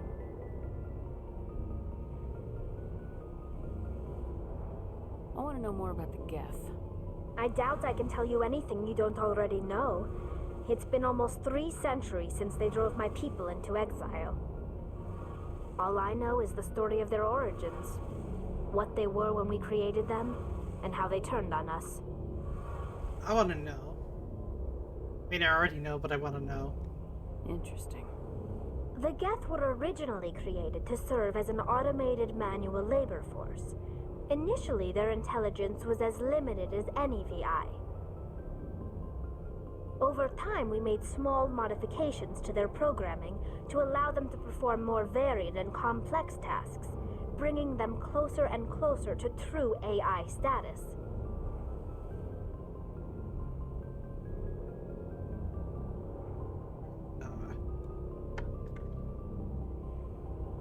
How come the council didn't Illegal. step in and stop you? This wasn't true AI research. We may have been skirting the bounds of the law, but we never did anything that was actually illegal. The changes were so insignificant, so gradual, that we were able to control them. Or so we thought. But one thing we underestimated was the power of the neural network. 1 million Geth thinking simultaneously created an inherently unstable matrix. That's what happens.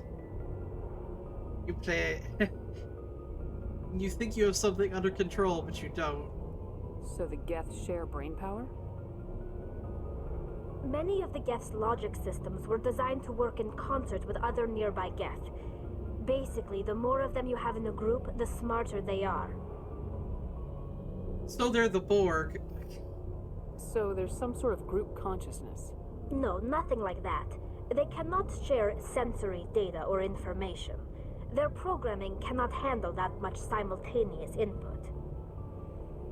Each Geth maintains an individual awareness and identity. The neural network only operates on a process-based level. It's basically the synthetic equivalent of a subconscious. But when they're in close proximity, they can coordinate low-level functional processes, freeing up more capacity for original or independent thought.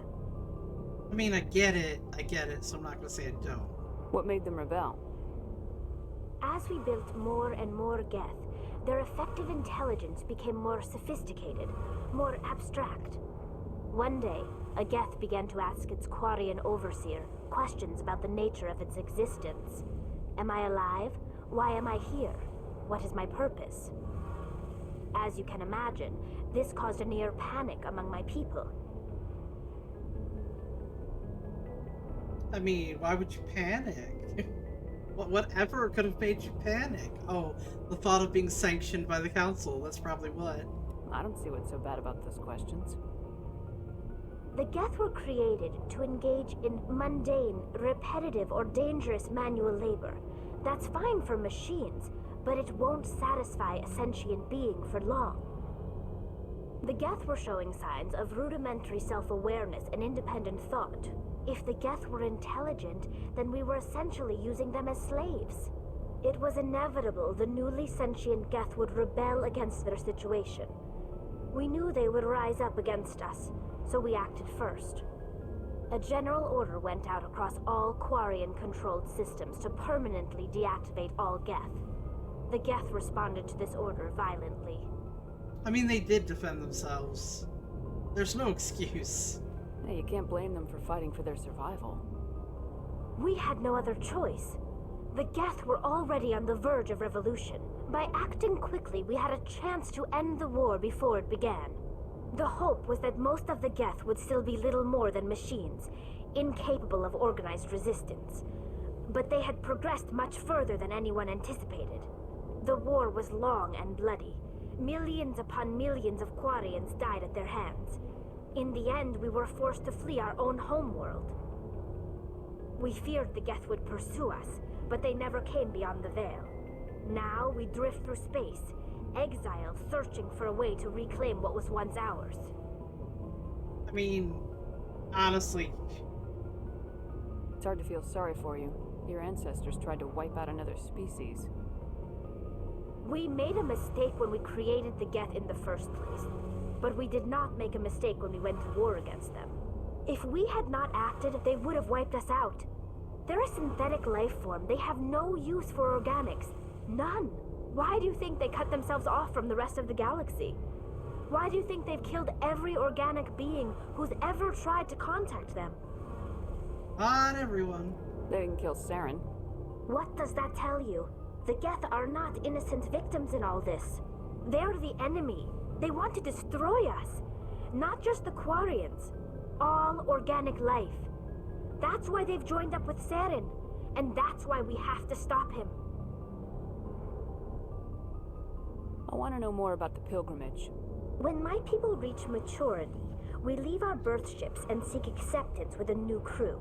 It's necessary to maintain genetic diversity among the fleet. The Quarians jumped the gun, in my But opinion. no ship wants to accept someone who will be a burden on them. So, to prove our worth, we embark on a pilgrimage.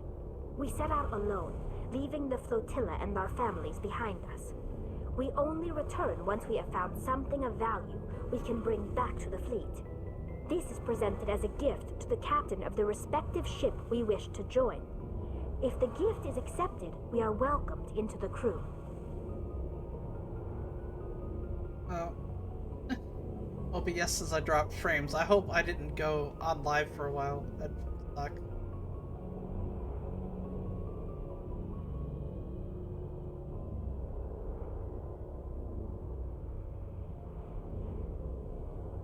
Can a captain choose to reject the gift? That doesn't happen often. Most captains are eager to increase the size of their crew. It increases their own standing in our society. Even when a gift is not particularly valuable, the captain usually accepts it out of a sense of tradition. However, there is a stigma to presenting a substandard gift. It's not the best way to make a good impression on a new community. Most pilgrims don't return until they find something worthwhile.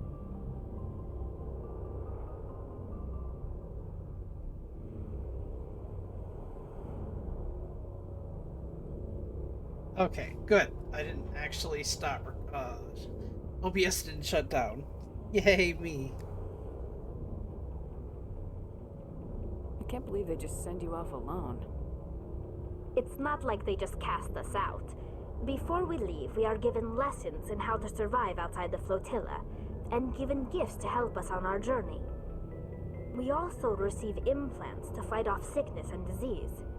Generations of living in an isolated and highly controlled environment have left our immune systems weaker than most. By the time we leave the fleet, we are well equipped for the pilgrimage. This is a rite of passage for all Quarians. If it were dangerous, our numbers would suffer. Virtually every pilgrimage ends with a triumphant return and the ritual presentation of the gift to one of the fleet's captains. Yay, tradition. I want to talk about something else.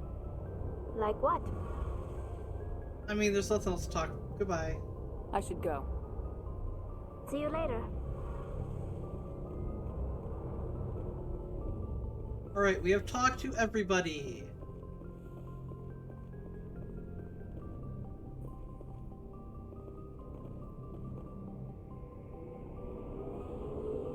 And it looks like I have plenty of time to, at least explore one planet.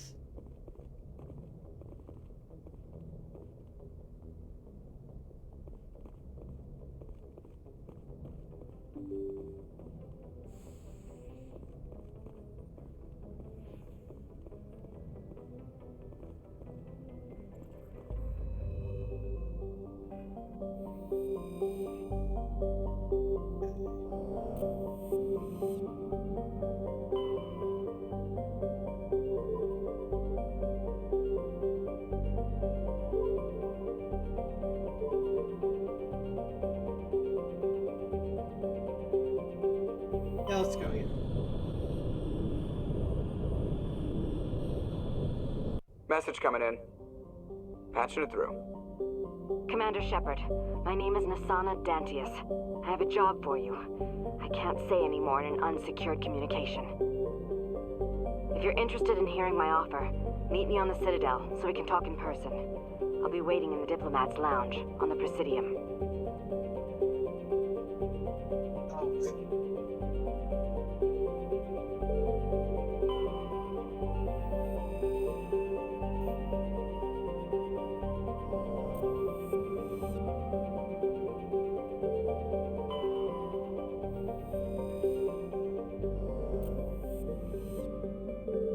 Alright, I'll read these.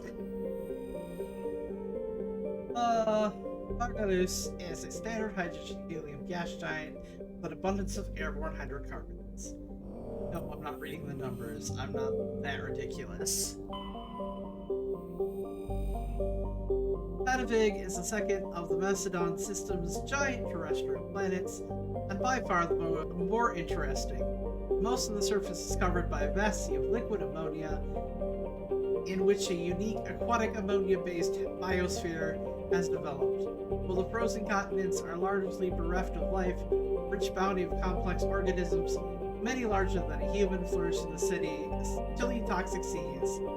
While dreadfully inhospitable to humans, Patavig is suitable for colonization by the Volus. Negotiations between the system's alliance and the Volus patrons, Turian hierarchy, have made good progress. Yeah, the Volus get to, like, inhabit all them planets that nobody else can exist in. Yeah.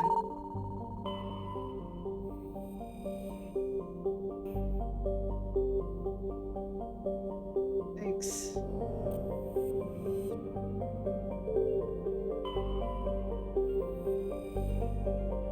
Orlan is an enormous terrestrial planet, half again the size of Earth. Despite its thick atmosphere, the weak output of the red dwarf Macedon leaves its surface biting cold. The crust is mainly composed of silica. Silica.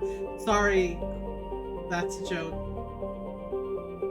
That's a thought. Something that doesn't have anything to do with this game. But significant deposits of iron and other industrial metals are present. These lodes may prove rich enough to be profitably mined, despite the heavy gravity.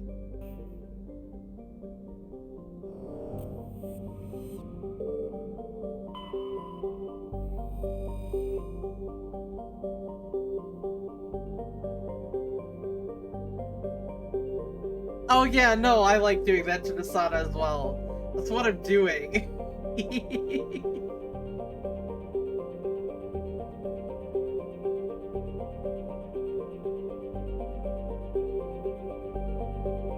I'm not going back to the Citadel until after I at least finish this part.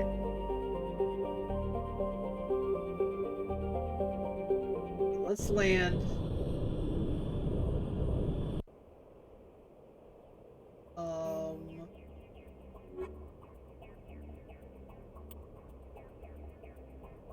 Believe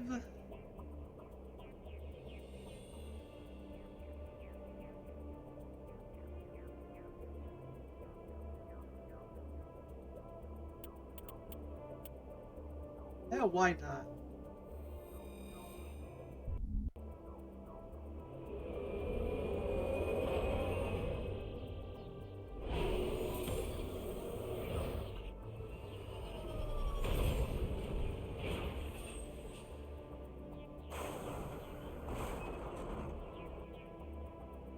Alright, so let's upgrade some stuff.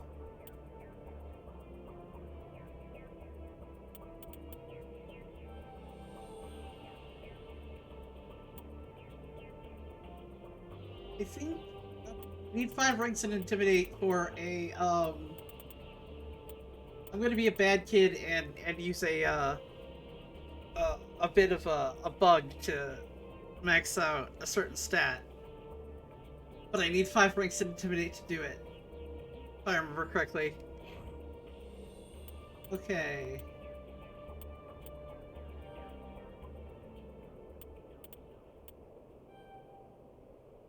Now she can wear heavy armor.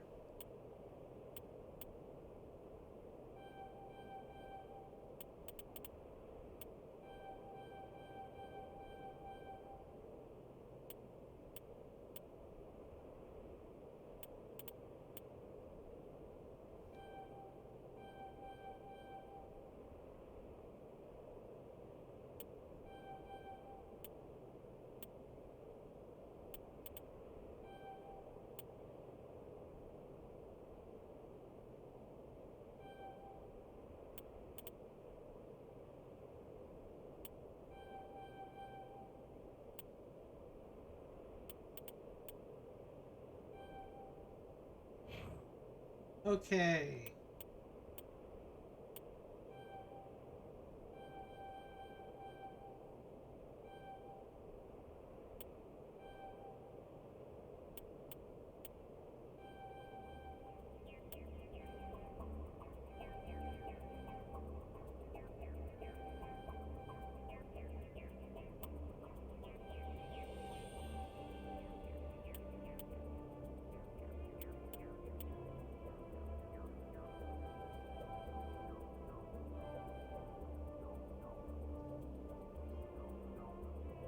Oh yeah, no, Nasana Dantius deserves every awful thing you do to her.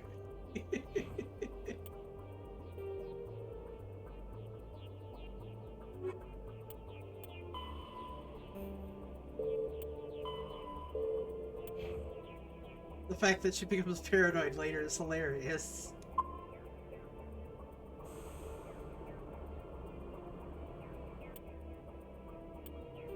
Okay.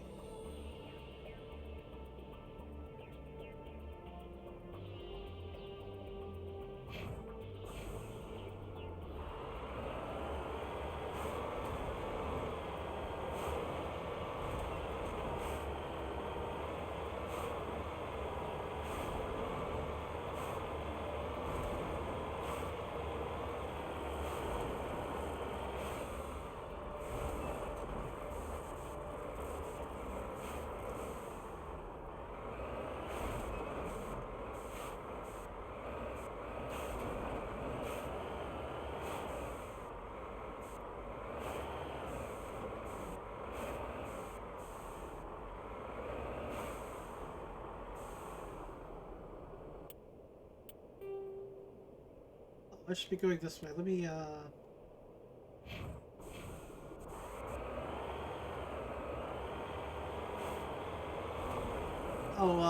have,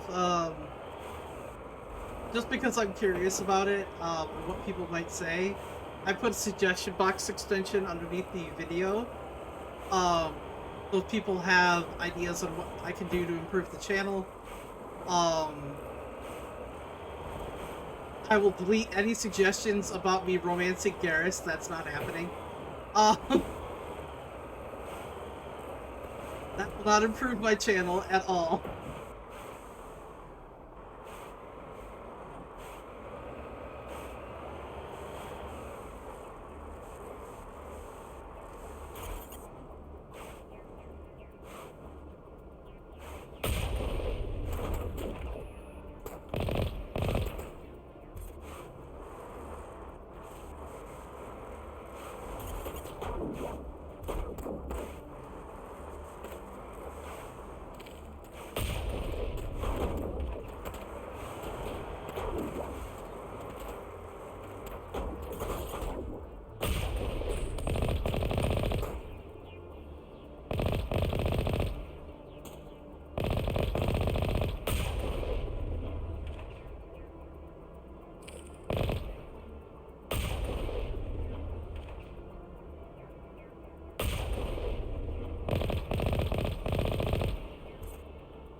I mean, Garrus in the yes, having Garrus in my stream will improve things.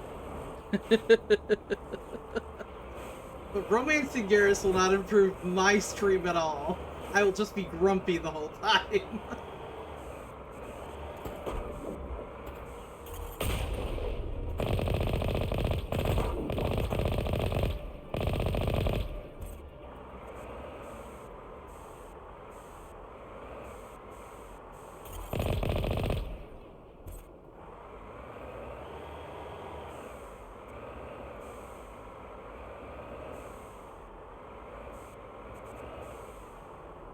Heading to position.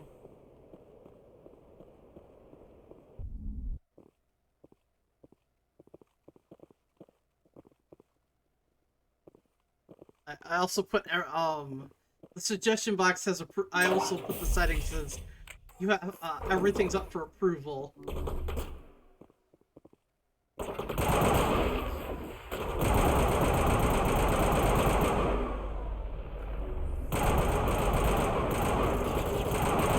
So I will laugh at any joke suggestions. No one else will see them but me.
Didn't do anything. Oh, it made them come out of hiding.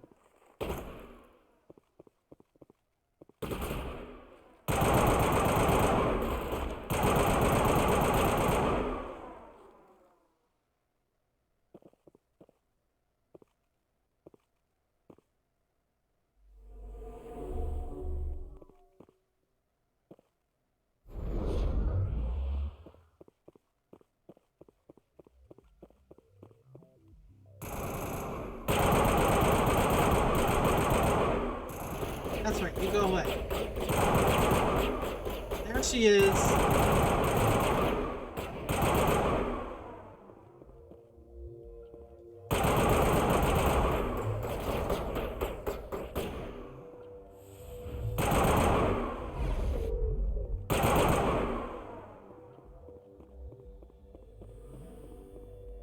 Where'd she go?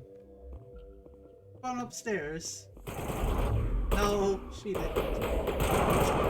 She did. Alright, let's go get her.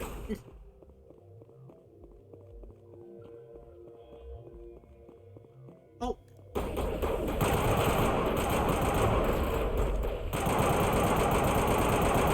There we go.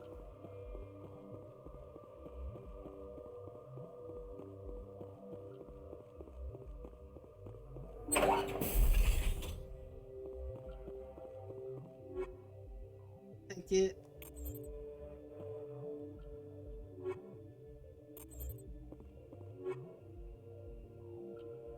Oh, Krogan armor, sure.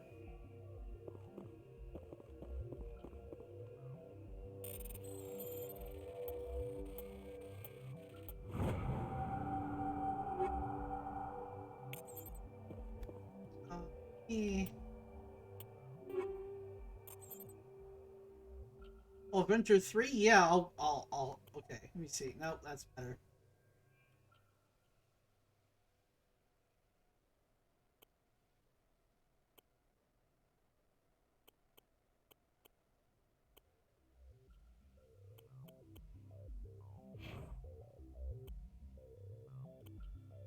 Oh god, that is better than the current armor she has. That's sad.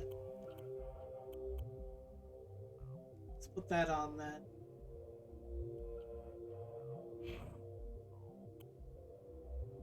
Not better, not worse. Okay.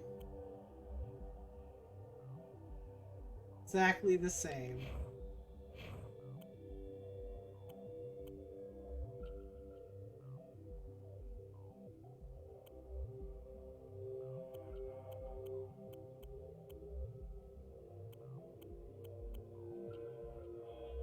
Yeah, it's better than what you have. Okay.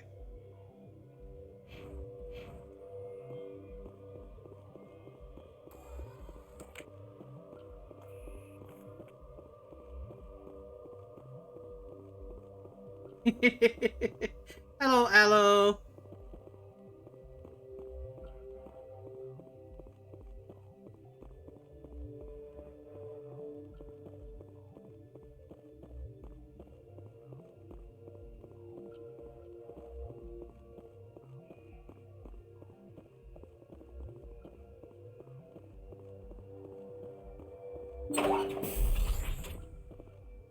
Yes, when it comes to choices of romance, Kit will choose, I think, Garrus probably 99.99999% of the time.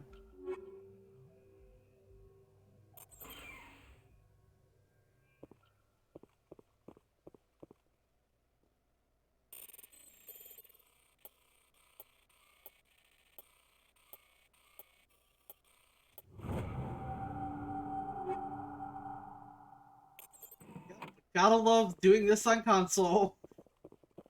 So much better decryption.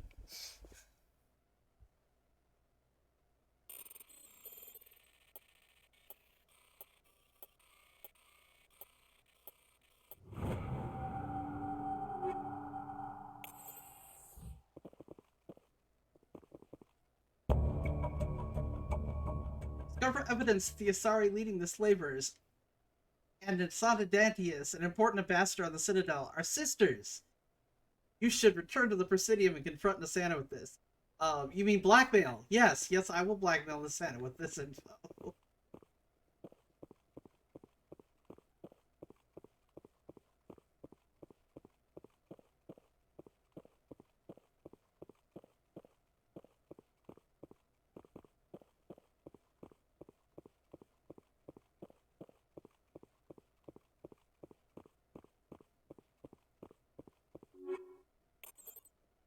Okay, I'm sorry. This is physically impossible. It should not be up here. Wait. Wait, I think... Yep, there it is. I opened it with mind powers, apparently.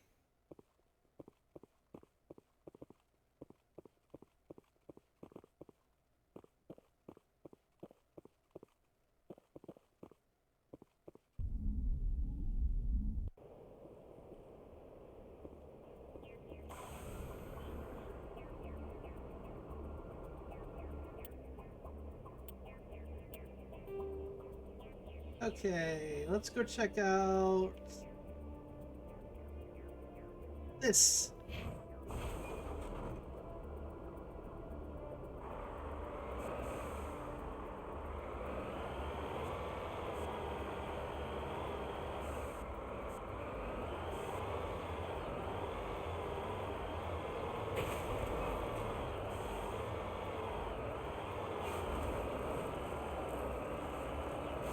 Wait a minute, why is there an exclamation mark still?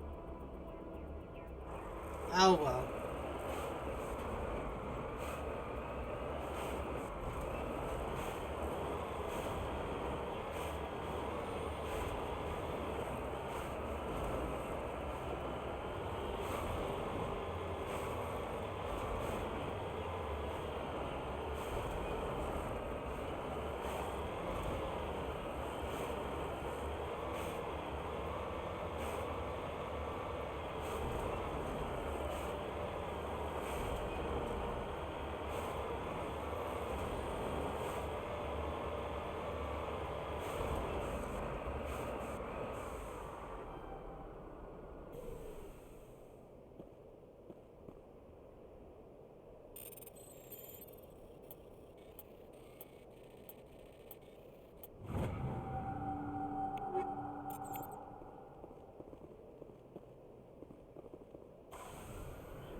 The...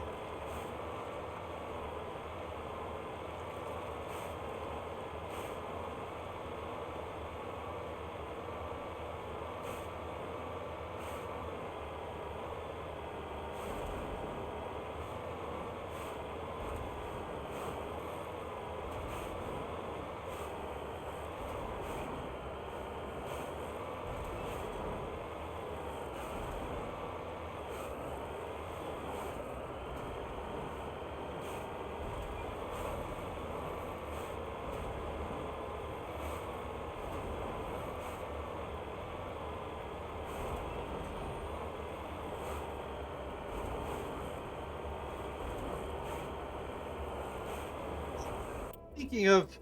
See, I get stuck in the game and then I forget to do things. Hang on.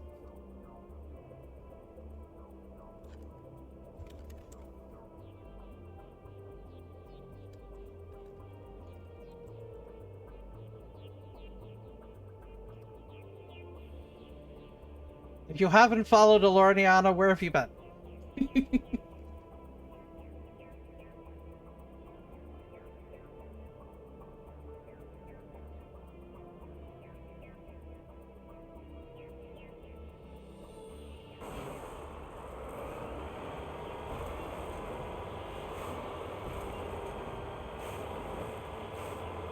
currently playing Last of Us and Disney Dreamlight Valley.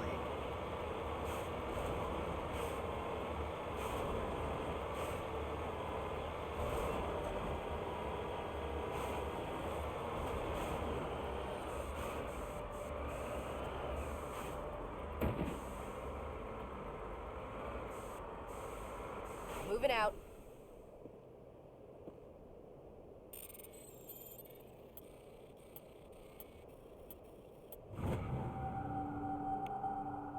Oh, more Matriarchs writings. I need that for Mass Effect 3.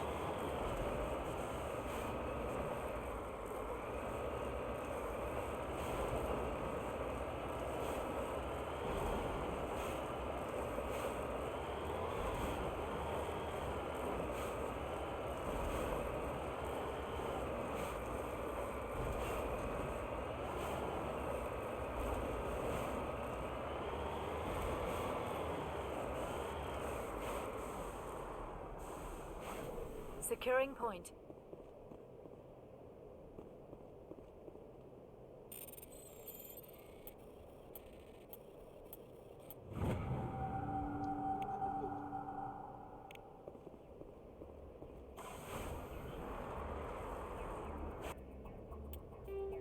I took care of all the main stuff, but I know that's not the only stuff here.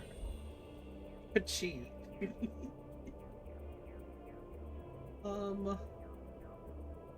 I can find out why this isn't an X anymore. X yet? I don't know. Could be a bug. Or no, a feature. A feature, not a bug. There are no bugs.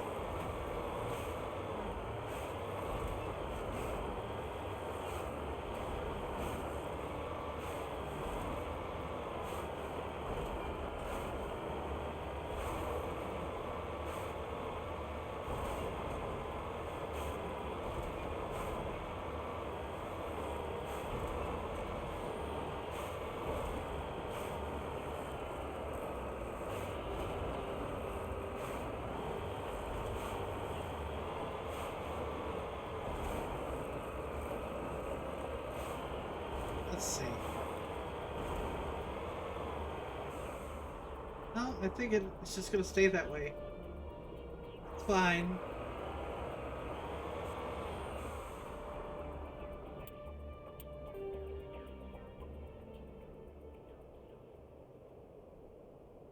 Just go straight this way.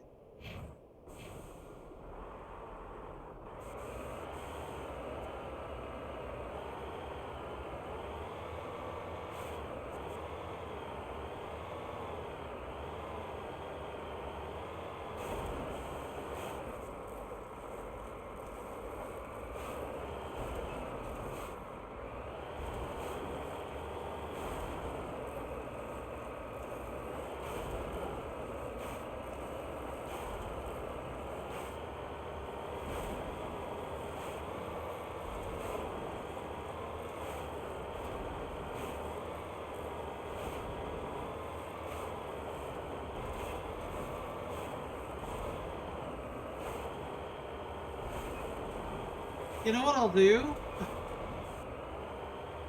Since this playthrough is more or less just for fun, I currently have a throne, which is suggestions for or you can suggest gifts or, you know, purchase something on there. If anyone buys the copy of The Last of Us 2 so I can play it, you can choose who I romance in Mass Effect 2. Not this one. I won't romance Cade. You can't make me. I will let you choose who I romance in Mass Effect 2.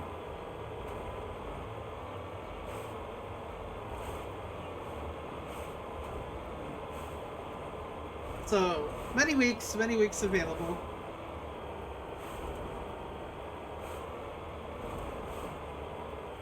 But I mean, nobody's gonna do it, so I'll just get to choose who I romance. Because I will romance nobody otherwise.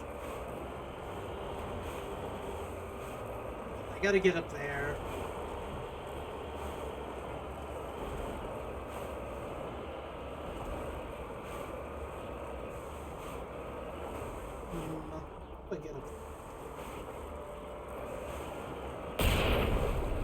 Whoops. Oh, I keep pushing the wrong button. There we go. Let's shoot the mountainside. Maybe it'll let me go then. Point.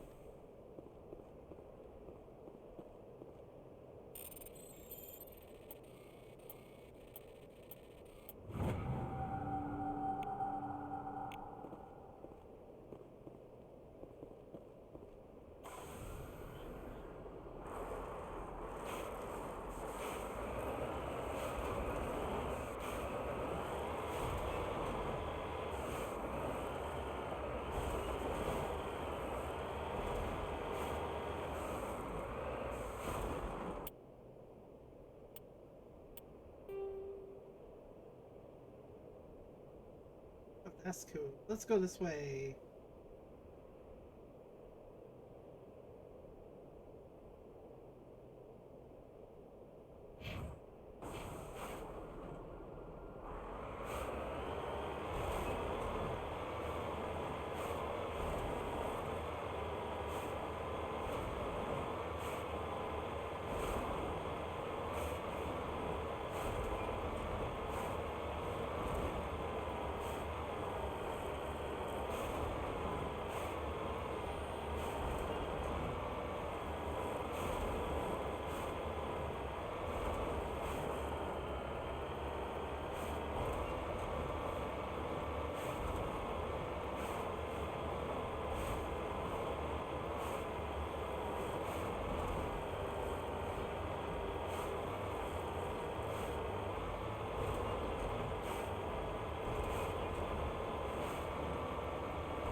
I'm on my way. It's good to know. Oops. Yikes. I screwed up there.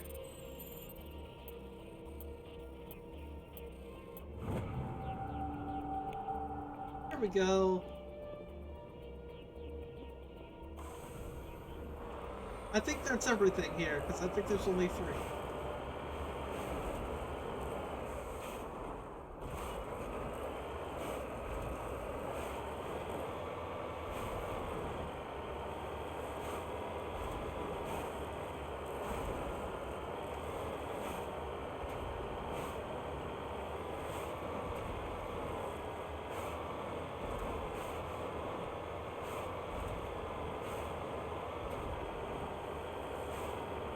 Oh, there's nothing else here, so let's, Oh, I want to... Thank you. There we go.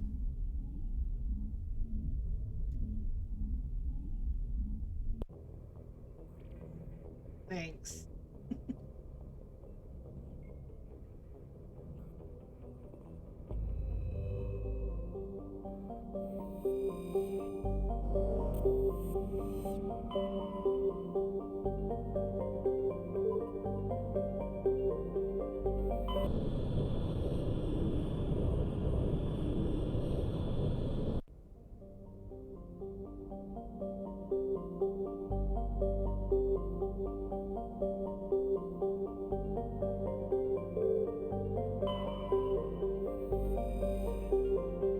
Geological properties of Salamis.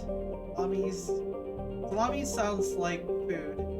Have been scanned from orbit, but little else is known about it due to its thick carbon dioxide atmosphere, proximity to the energetic star Athens. Equatorial daytime temperatures have been known to turn the surface molten. The crust is composed of iron with deposits of platinum group metals. Oh, that's just... That planet's awful.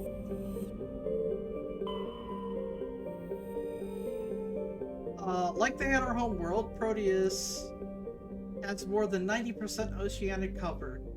The incredible heat thrown off from Athens raises global humidity to 100%. Oh, you can't breathe on this planet. Creates constant cloud cover and powers colossal typhoons that range across the surface.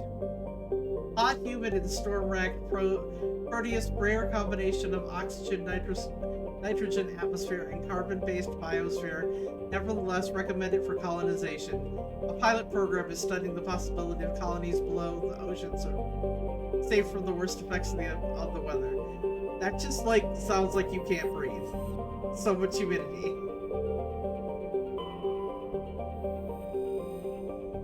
Cersei is a modestly sized hydrogen-helium gas giant with traces of sulfur and chlorine. These give it a striking yellow-green tint as the development of the Proteus colony continues. Cersei will likely be developed for helium-3 mining. I'll take the gas deposit.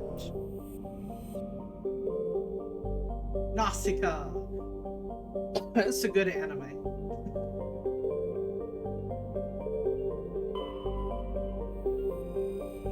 Traces of sodium in the atmosphere give Nausicaa its overall dark gray color, but it is otherwise a typical hydrogen-helium gas giant and abundance of water vapor upper atmosphere comfort levels. Oh, there's another planet.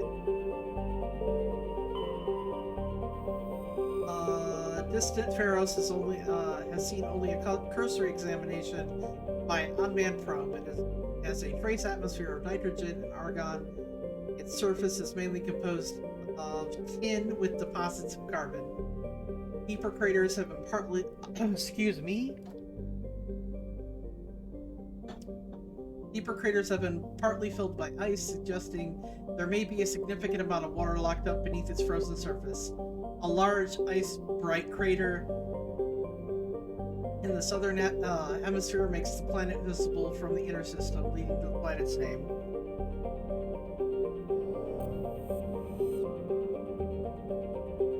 Oh wait, I forgot to survey the planet. Yay, Trinity insignia.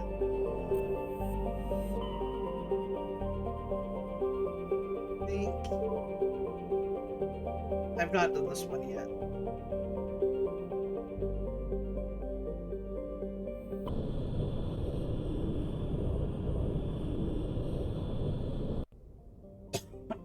Pardon me.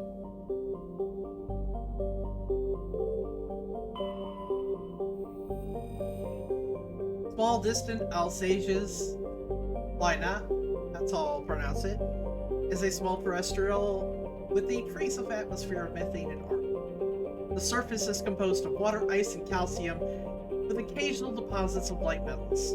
During the Alliance's pirate suppression campaign in the 2160s, the Batarian Eluam Ranpera was caught with his frigate Tuneran grounded on Alsages for drive discharge. When challenged by the cruiser Hyderabad, Ranpera refused to surrender.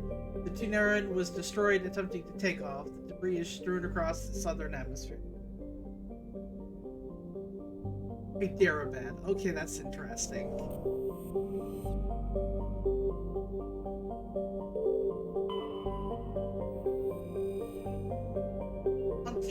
Antamilka is a large hydrogen-helium gas giant with traces of chlorine and sulfur in the atmosphere. Its massive gravity well hugs many asteroids from the outer belt inwards, past the orbit of Altaia and Daedalus, and eventually settle into the inner belt. Antamilka's orbit is congested with hundreds of captured moons. Most last only a few thousand years before being ejected, dragged down into the atmosphere, or ripped apart by tidal forces, and added to the gas giant's immense rings. Attempting to navigate this chaotic environment is hazardous at best. Ships without military-grade kinetic barriers are likely to suffer catastrophic impacts. Ugh, how'd I get that out? Okay. I am really collecting gas.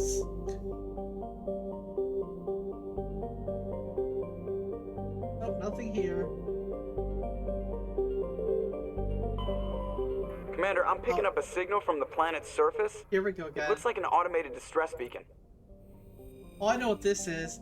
Aeolus is a terrestrial planet with an atmosphere of carbon dioxide and nitrogen. Aeolus' surface is covered by wide deserts of silicate sand, with only a few areas of igneous rocks highlands to break the abrasive, dust-choked wind. Endelous's orbit is congested with debris thrown inwards by the gravity of the gas giant Automata. Stop making me say that planet. That's the name. Due to a high rate of meteor impacts, exploration is highly dangerous. But we will not land. I need to look at everything else. Altaia. Altaia is an unusually large terrestrial world with a trace atmosphere of methane and ammonia. Surface is frozen and mainly composed of sandstone and other sedimentary rocks with deposits of iron and chlorides. Judging by the sedimentary composition of the crust, it appears that Altaia once possessed an atmosphere thick enough to support some form of liquid. What cataclysm stripped the atmosphere and left the planet to freeze is not currently.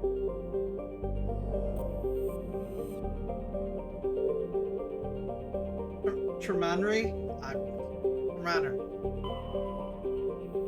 That planet is a dwarf planet composed of light magnesium silicates with deposits of aluminum. Its surface is covered by wide swaths of ancient dark basaltic lava, possibly indicating the world was created through an impact with some other body system. That planet's magnetic field is non-existent. This makes it impossible for ships to dump drive charge from orbit. That said, that planet's minuscule gravity allows even cruiser-sized vessels to land safely for direct grounding. Nope, can't say the name of that planet.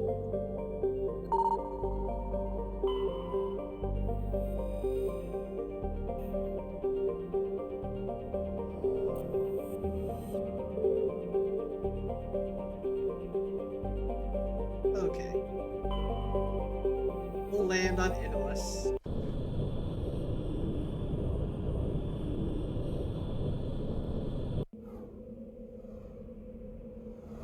Okay, who do I want to take this time? I definitely need someone to help repair the ship. So, we'll take Tali.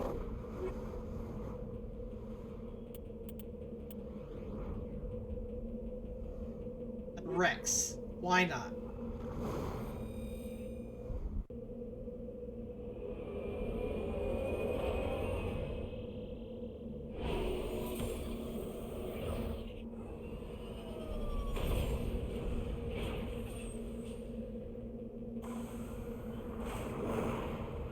Okay, so if I had never played this game before, I'd be horribly surprised by what I'm about to encounter.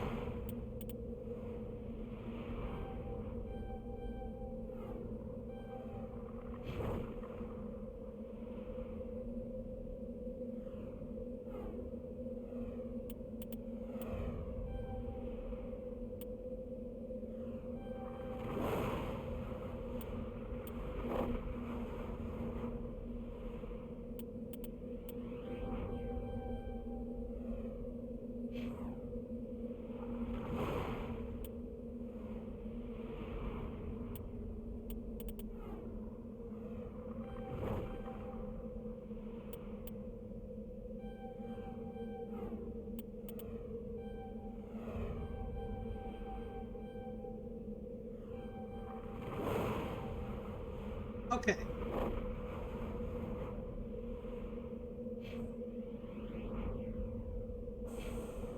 Oh, sorry, I meant to look at the map. Okay. Yeah, alright. We'll go to the quote-unquote distress signal. I sure hope nothing bad happens.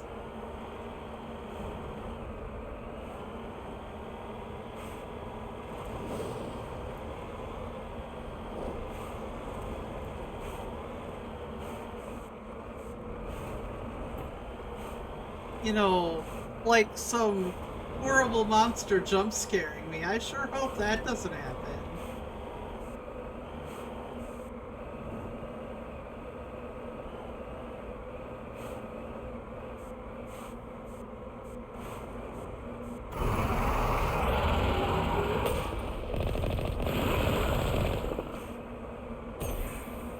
Haha!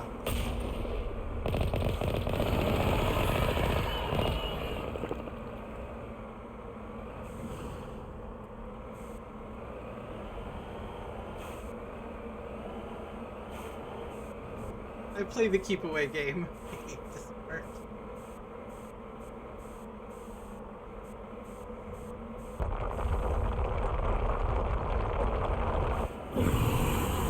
Nope, I'm running.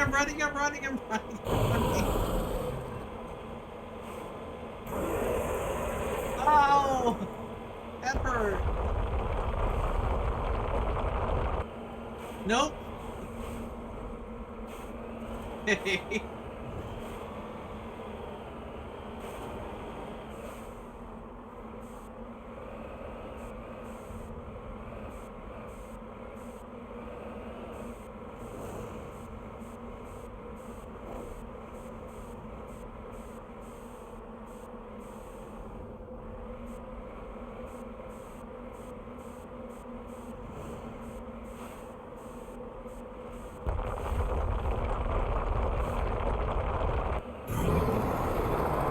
Nope.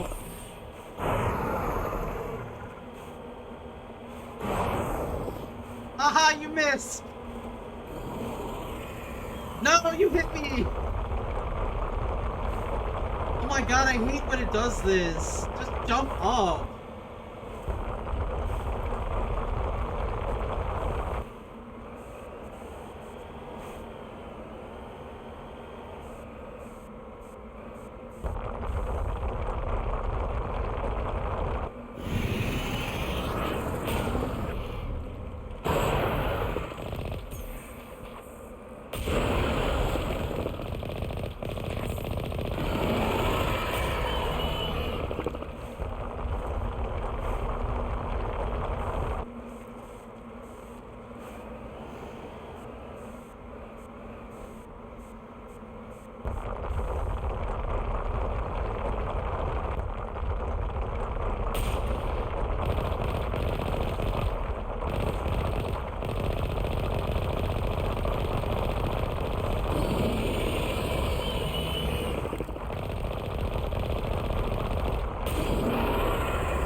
Oh god! That was close.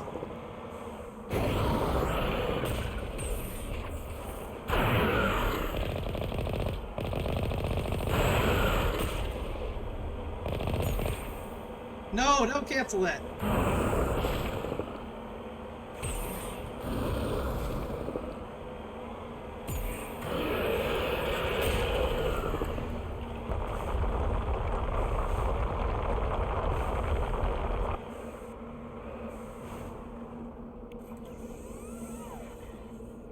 Jeez. Yay! We're healed. Okay.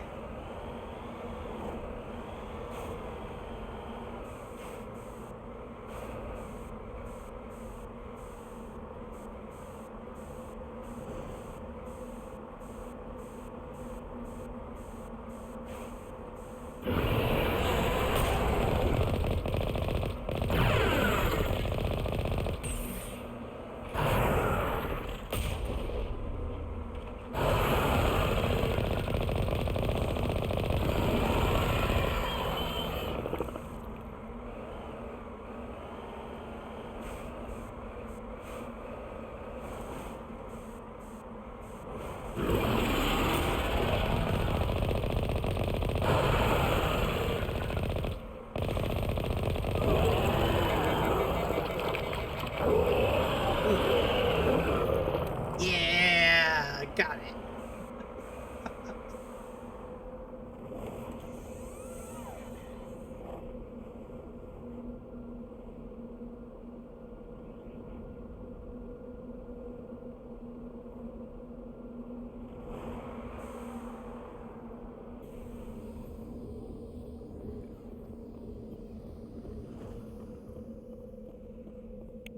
Alliance soldiers.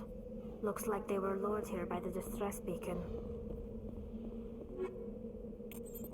I'll take Looks like these men were under Admiral Cahoki's command. You want to know what happened here? Alrighty. Get into the vehicle.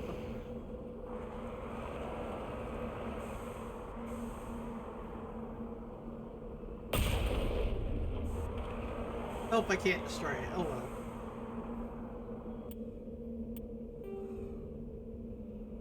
Go this way.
What?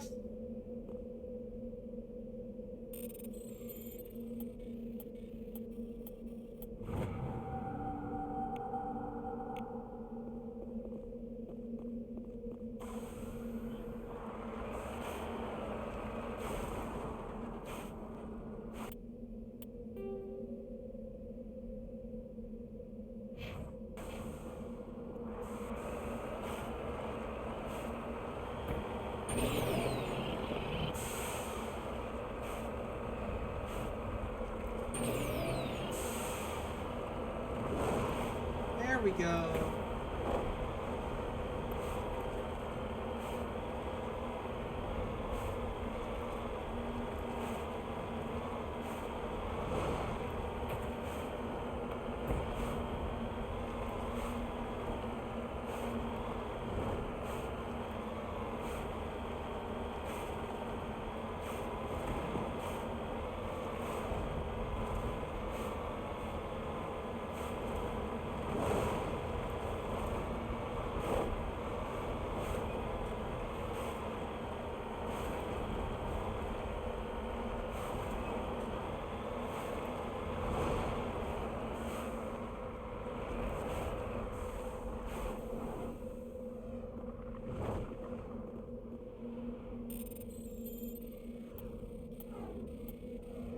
Ah, I hit the button by accident.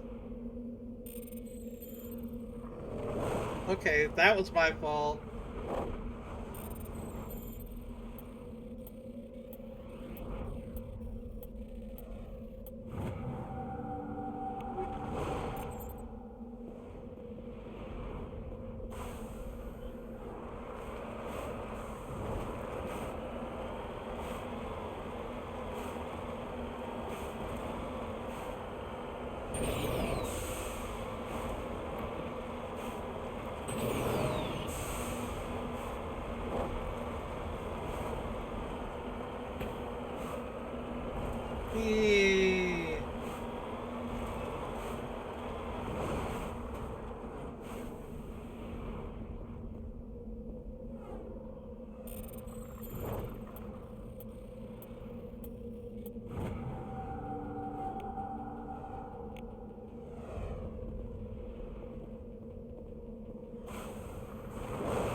this way.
It's in there, come on.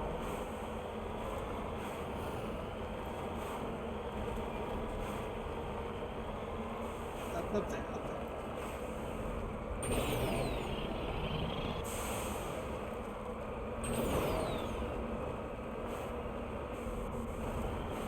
Here we go.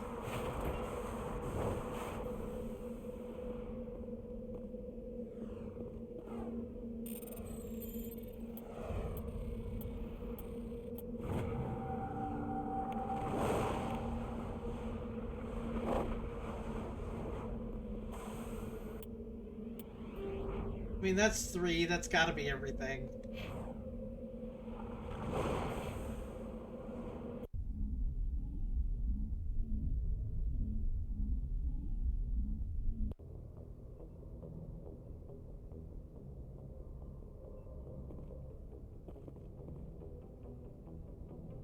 Let's go back to the Citadel and go blackmail Nasana and tell Admiral Kahoku that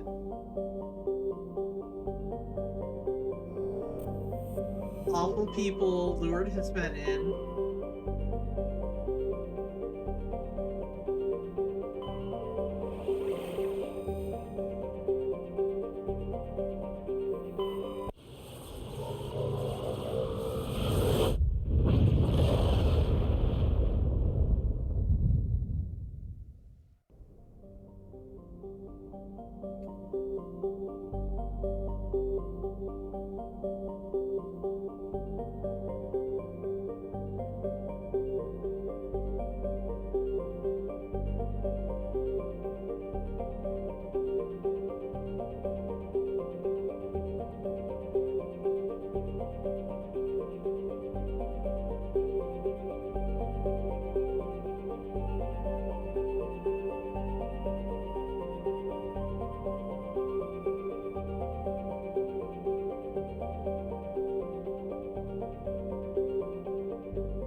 Okay. Off to the Citadel!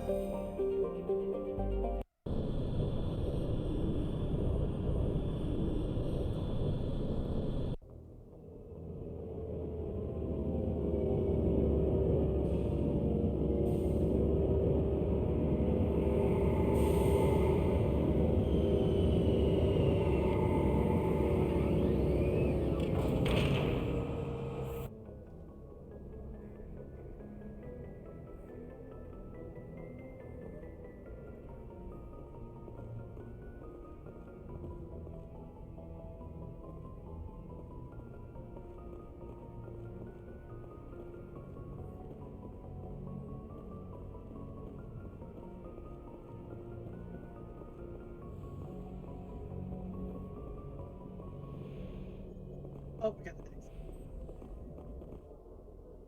Uh...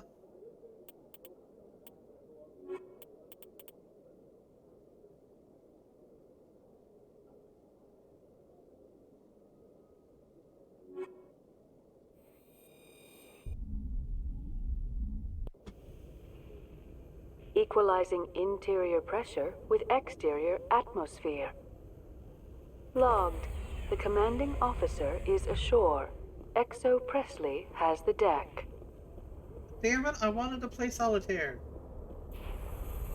Oh no, this guy. Tin Hut! At ease. Rear Admiral Mihailovic, 5th Fleet. We weren't told to expect you, sir. I would have prepared a formal greeting. Spare me the pleasantries. I command the 63rd Scout Flotilla. You and the Normandy were slated for my unit after shakedown.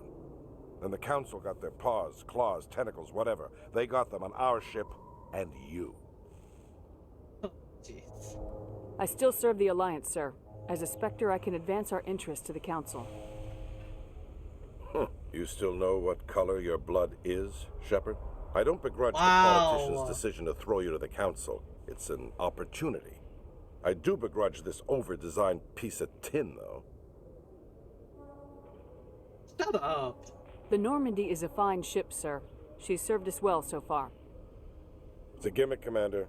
Useless in a stand-up fight. This experiment diverted billions from our appropriations bills. For the same price, we could have had a heavy cruiser. But no, we had to make nice to the Turians, throw money at a co-developed boondoggle. I'm here to make an inspection, Commander. Normandy is an Alliance warship. I intend to see she's up to snuff. Yeah, we'd be honored to show her to you, Admiral. I'll just bet. Wait here. I won't be long. Commander, I'm not happy. I'm sorry to hear that, sir. Who designed that CIC? Putting the commander aft of everyone else is inefficient. What if he needs to discuss with the operators toward the bow? Modified Turian style. They prefer commanders looking over their subordinates rather than in the middle of them. We wanted to see how effectively they can command with that setup. Reasonable goal, but they should have studied that in a lab rather than on a frontline warship. I had to shake my head at that drive core of yours. 120 billion credits of element 0 to make this thing able to move without giving itself away. You realize we could make drive cores for 12,000 fighters with that money? What good is it to hide for a few hours anyway? Useless. You read history. We can loiter in an enemy system and monitor traffic, or drop infiltration teams on enemy worlds. Normandy could be more effective than the Solarian STG. Maybe. But that's not the job of a proper warship. We're supposed to find and kill the enemy fleet, not count how many times their garrison goes to the bathroom. And we need to talk about your crew, Commander. Krogan? Asari? Turians? What are you thinking, Commander? You can't allow alien nationals free access to Alliance equipment. Between Saren and the Geth, we have enough enemies out here. Treating other species with suspicion and distrust won't win hearts and minds. That assumes the hearts and minds are worth winning. That hasn't been proven yet. You have anything else to say, Commander? Any other justifications for the state of this vessel? Damn it, I don't have enough points. None, sir. Very well. I don't agree with any of this, but your reasons seem sound. I'll be submitting a report to the Joint Military Council. It will not be as negative as I'd planned. Good hunting, Commander Shepard. Make us proud. Ugh. That guy. A Solarian excavation team has run into an unexpected problem after unearthing a Prothean dig site. Hanar protesters have blockaded the dig site, claiming that artifacts of the Enkindlers, as the Hanar call them, should not be disturbed. The excavation team has appealed to Hanar representatives on the Citadel to reach a diplomatic solution. Boy.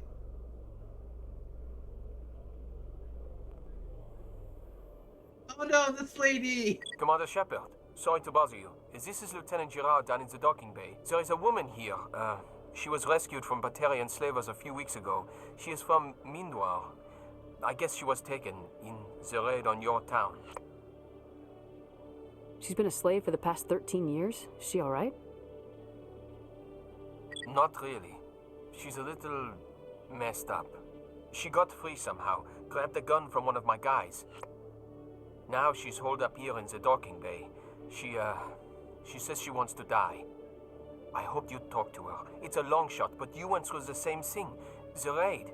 I figured maybe you could talk her out of her tree. I'll try. I'm on my way, Lieutenant. Sit tight. Anything you could do would be great. I don't want to... she's been through enough. I'll have my men stand by for you. Oh, this lady. Khaleesa been seen in Al-Jalani, Westerland News. Would you answer a few questions for our viewers? What do you want to know? You've been given a unique position to represent our race. People want to get a sense of how you'll do that. She's gonna try to waylay us. Humans have been trying to get the respect of the galactic community for 26 years. With that in mind, what are your feelings on being the first human Spectre? The Spectres represent the best of every species in the galaxy.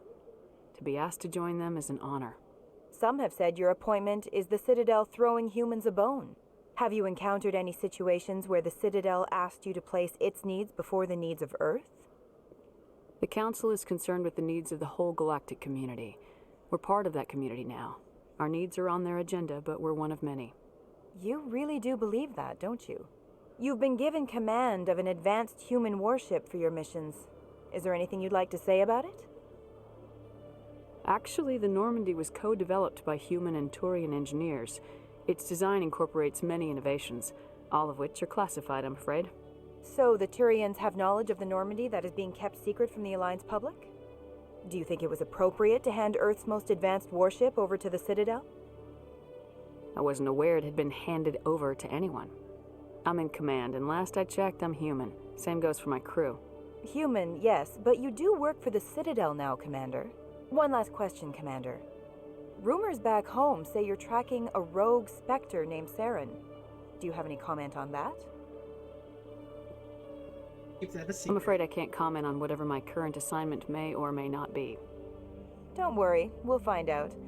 The eyes of Earth are on you. Don't let us down. Thank you for your time, Commander Shepard.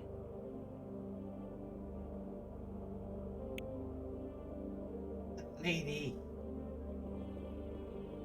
Oh, let's Binary go fix Helix this. has settled out of court with a Krogan group that had accused the Genetics Corporation of fraud. The Krogan group had contracted Binary Helix to perform studies with a long-range goal of curing their genetic sterilization. The group later sued for a return of investment money when the study produced no viable results.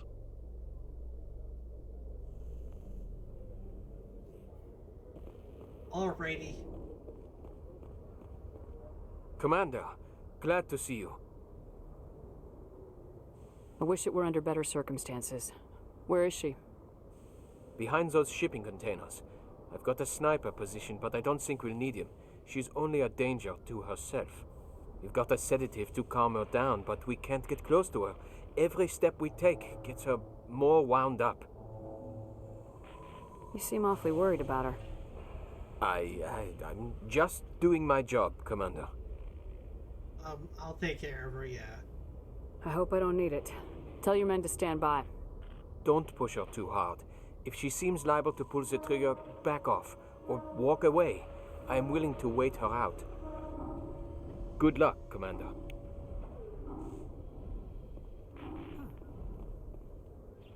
Stop! Stop! What are you? My name is Shepard. Lieutenant Gerard sent me to talk to you. What's your name? Animals don't get names. The Masters put their symbols on her. Hot metal all over her back. She screams when they do it.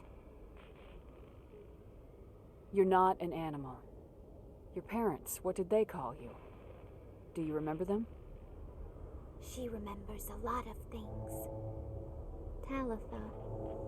They call her that. She doesn't remember the rest. Leave her alone.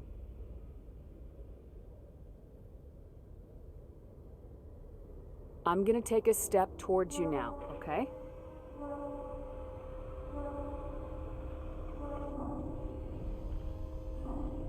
No, she's no good! Don't want to be handled again! What's the last thing you remember from Mindwar? Fires. Smells of smoke and burning meat. Animals screaming as the masters cage them. As they put the metal to their backs. Put the wires in their brains. She pretends to be dead. If she's dead, she can't work. But they know. She hopes they'll leave. But they put her in the pen. She didn't fight. She was already broken when they put the wires in. Talitha, you were what, 6 years old? No one blames you for staying quiet and hoping they'd go away. The only person blaming you is you. She wants to believe that. She wants to believe nothing would change. She doesn't want to be there anymore. In the pen, in the cages, lying quiet while they do things to her. I'm gonna take a step towards you now, okay?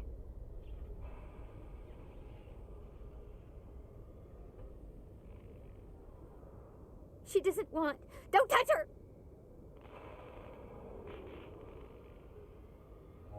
How did you get here? Did you escape? She can't escape. They have chains, wires, needles. You go too far, they take your brains away. Animals like her come. Animals with guns. They make the masters explode. She tries to fix the masters so they won't be mad at her. She puts all the reds and purples back in, but they don't move. The other animals take her.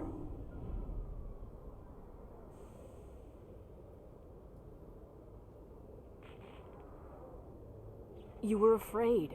All you'd known for 13 years was the master's abuse, so you tried to heal them. She doesn't want to see other animals. They're not real. They can't be real. They can't see her. If the animals can see her, then this is real. But it can't be. The wires, the chains, the hitting. This doesn't happen to her. It's another girl. A dirty girl. Stupid girl. She deserves it. It happens to her. Doesn't it? They see her, so it's real. She doesn't want it to be real. This is awful. I'm gonna take a step towards you now, okay?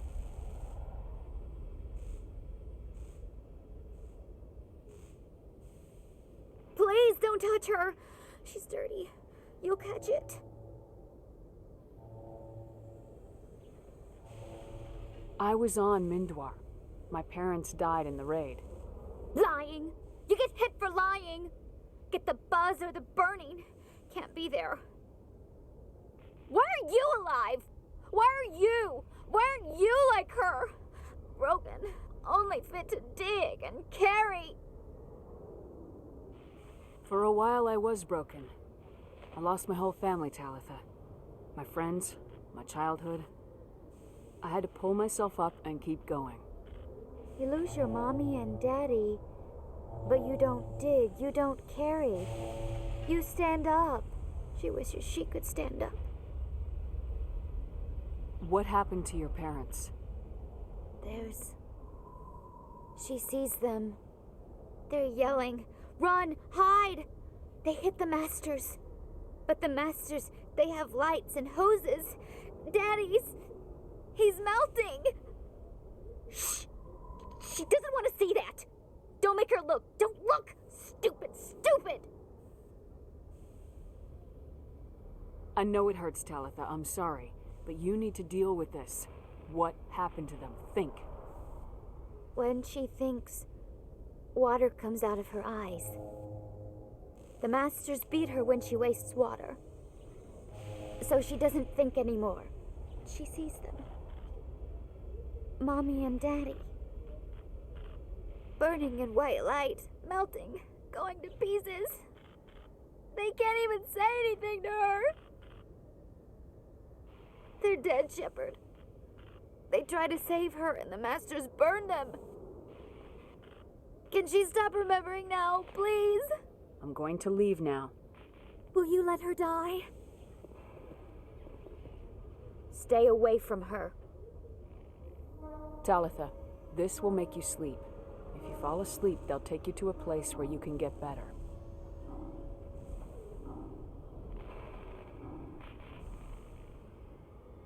Will she have bad dreams? No, no, no, no. You'll dream of a warm place, and when you wake up, you'll be in it. She'd like that. It hurts when I remember me. But she wants to remember.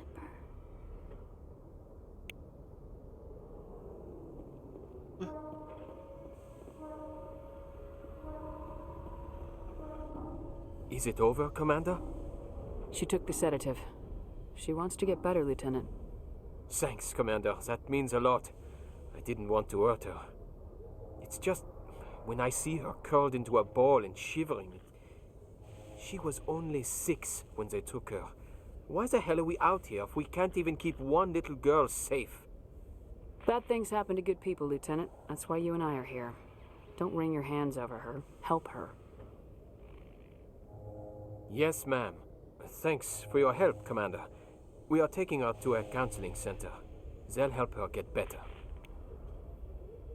Alrighty.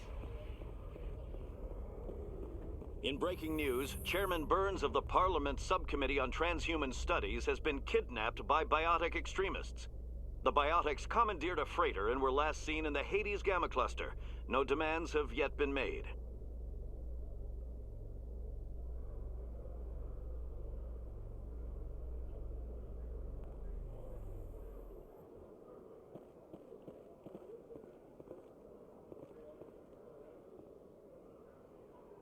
Okay. Let's go.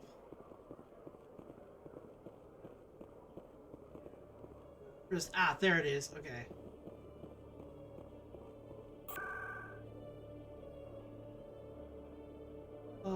Presidium locations. Embassies.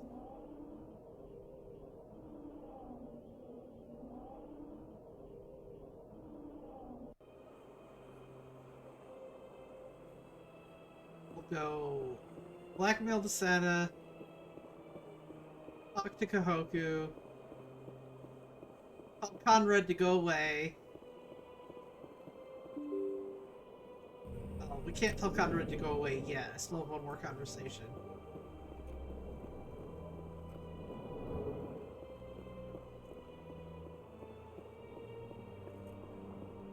Commander Shepard, I am Nasana Dantius. I'm glad you're here. I must talk to you about my sister Dahlia. She's been kidnapped by slavers. Dahlia's dead, Nasana, and I know she was blackmailing you. And I was all set to try to manipulate you into hunting her down for me.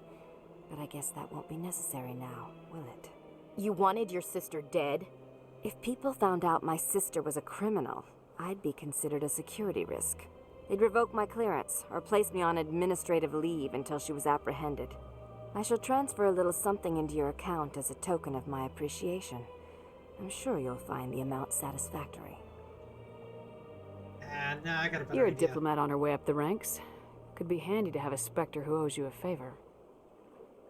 You make a good point. Anyone can come up with credits, but I can give you authorization to purchase prototype Asari mods. I will get you added to our manufacturer's preferred client list. I think you'd be very interested in what they have available. Goodbye, Shepard. It has been a pleasure doing business with you. There we go.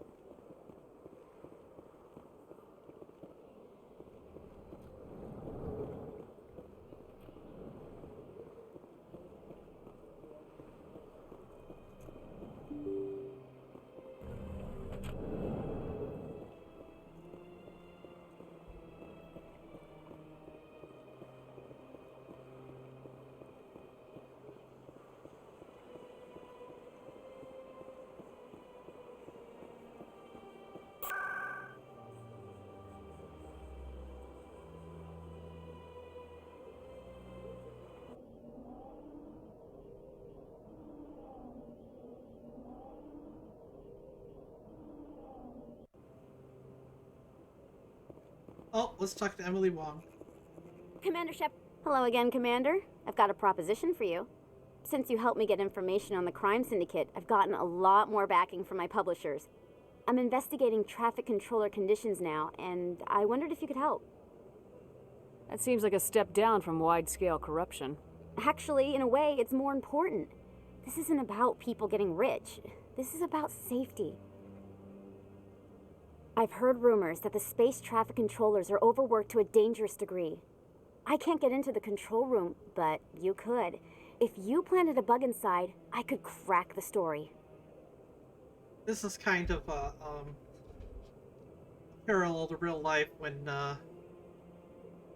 if you crack this story, what's likely to happen? Controllers are overworked. Ideally, there will be calls to improve working conditions by hiring more controllers and upgrading systems. The council won't pay for improvements voluntarily. This story will provide that pressure.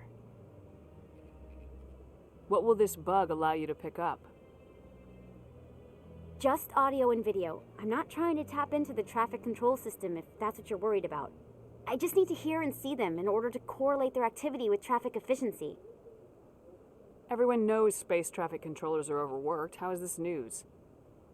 There's a difference between overworked and dangerous. Traffic at the Citadel has increased by 300% in the last century, but traffic controller resources haven't kept up. We already have several last-minute wave-offs per week. Do we have to wait for a full-blown disaster? Yeah, seriously, let's do this. This bug you want me to plant, could it interfere with traffic signals? Absolutely not. I made certain that the frequencies it uses won't interfere with anything. I can't promise anything, but I'll see what I can do. Give me the bug. Excellent. Just place it on a terminal with a good view of the area. Thanks again for your help. In the long run, this story is going to save lives. Let's go talk to Kahoku. No, I'm waiting to speak with... Commander, any word on my missing men? I'm not sure how to tell you this, Admiral. Your men were killed by a thresher maw. A thresher maw? That's not... My men wouldn't just stumble into a thresher nest. Not the entire unit.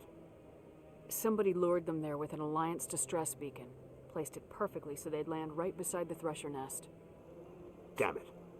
I had a bad feeling about this ever since my team disappeared.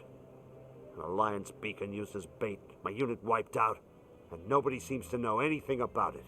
Commander, I appreciate what you did. Now I need to do my part. The families of those Marines deserve to know why they died. Anything you need from me? Not right now, Shepard, but I'll let you know as soon as I find something out. Already asked about Baines. I don't know why it's doing that again.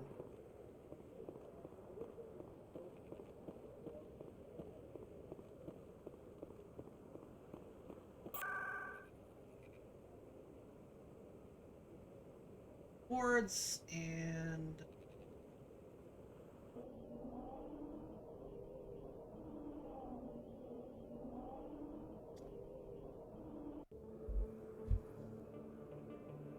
one sec, guys.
Sorry about that. Phone calls. They happen. Okay, let's go talk to this dude. Hey, there are rumors on the extranet that you've been made the first human Spectre. That's incredible.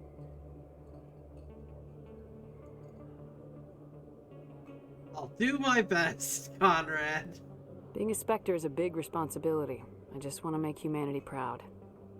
The vids are all talking about Commander Shepard fighting for all of us back home. And your grace and skill have inspired a whole legion of admirers, too. Hey, can I get your picture? Sure. I don't have a problem with it, but why? Are you kidding? Nobody will believe that I talked with the beautiful Commander Shepard unless I get a picture. Just hold up your gun. Perfect.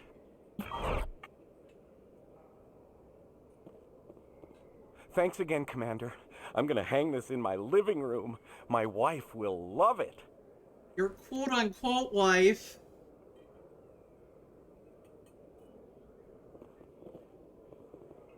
Alright.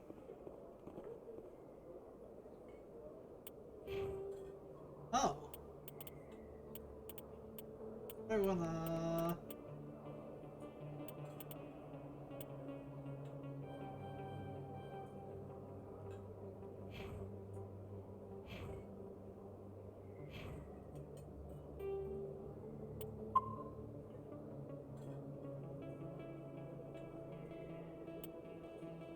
Alright. I think I'm gonna call it now.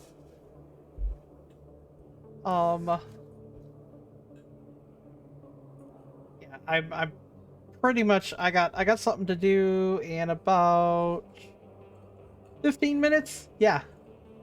So I'm going to end my stream here, and when we stream next, I'll wander around the Citadel a little bit, doing Emily Wong's stuff, and then get back out and go explore space. That'll be fun. Anybody have a suggestion of who I should raid? Because if you don't, I'll just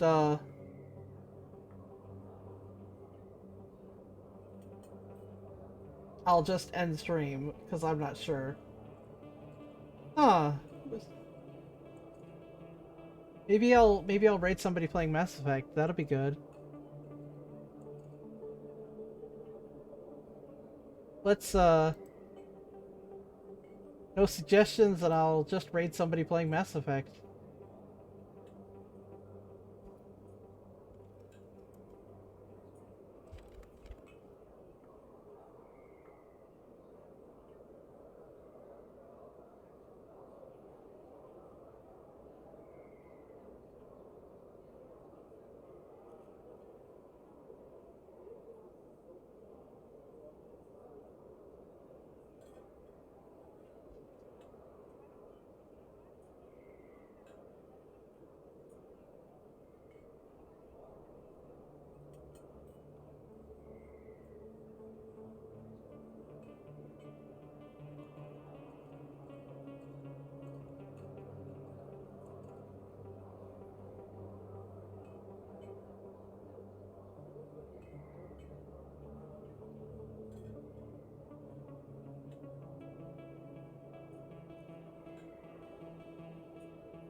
But if I'm...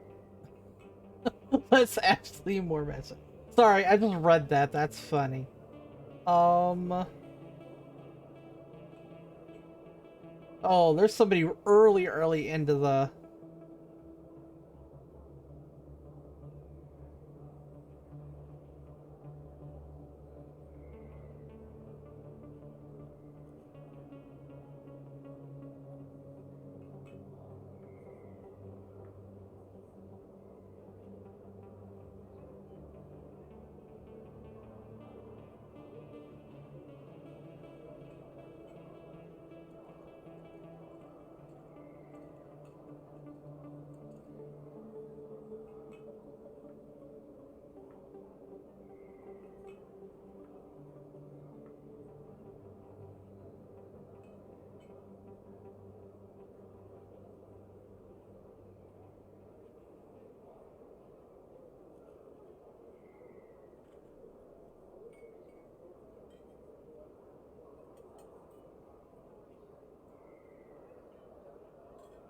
Hmm.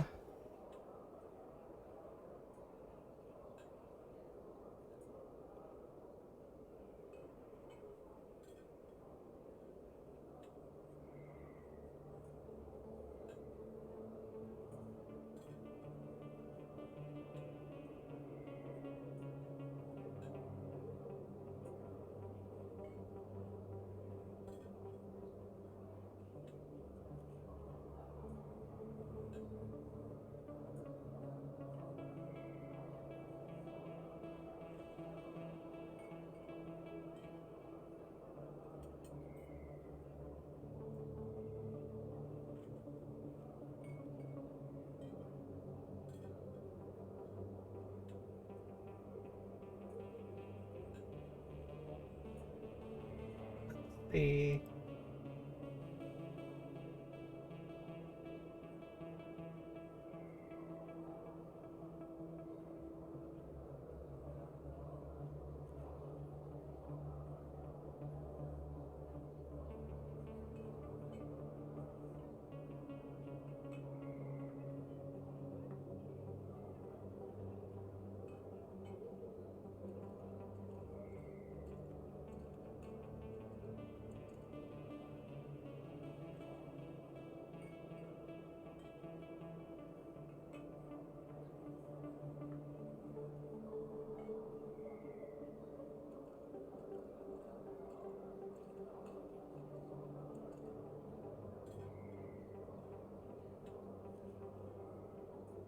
Alright, why not? I found somebody who's playing Mass Effect. Let's do this.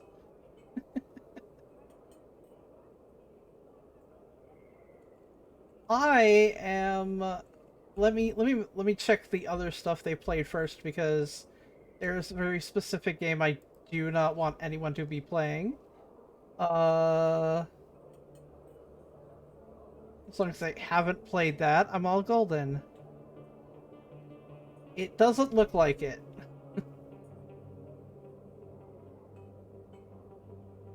No, it looks like they play mostly, like, Among Us and Fall Guys and Apex and, okay. Yeah, alright. They don't play that one game.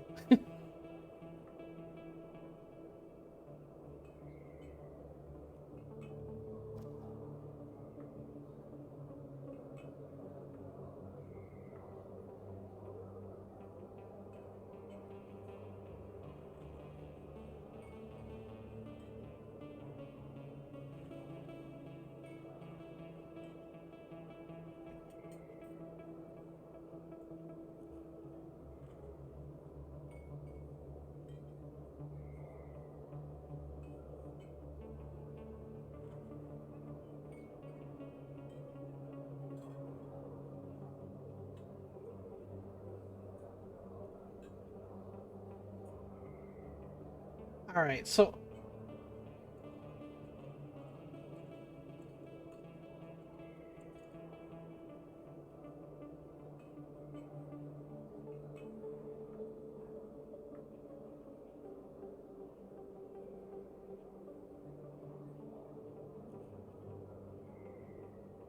Alright, so I am going to raid Haunted the Vagabond.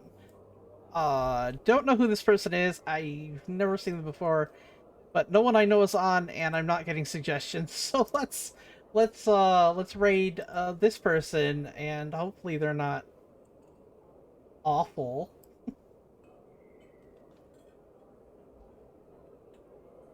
But they are playing Mass Effect 2, and they're playing as Femship, so seems like a good person to raid out to.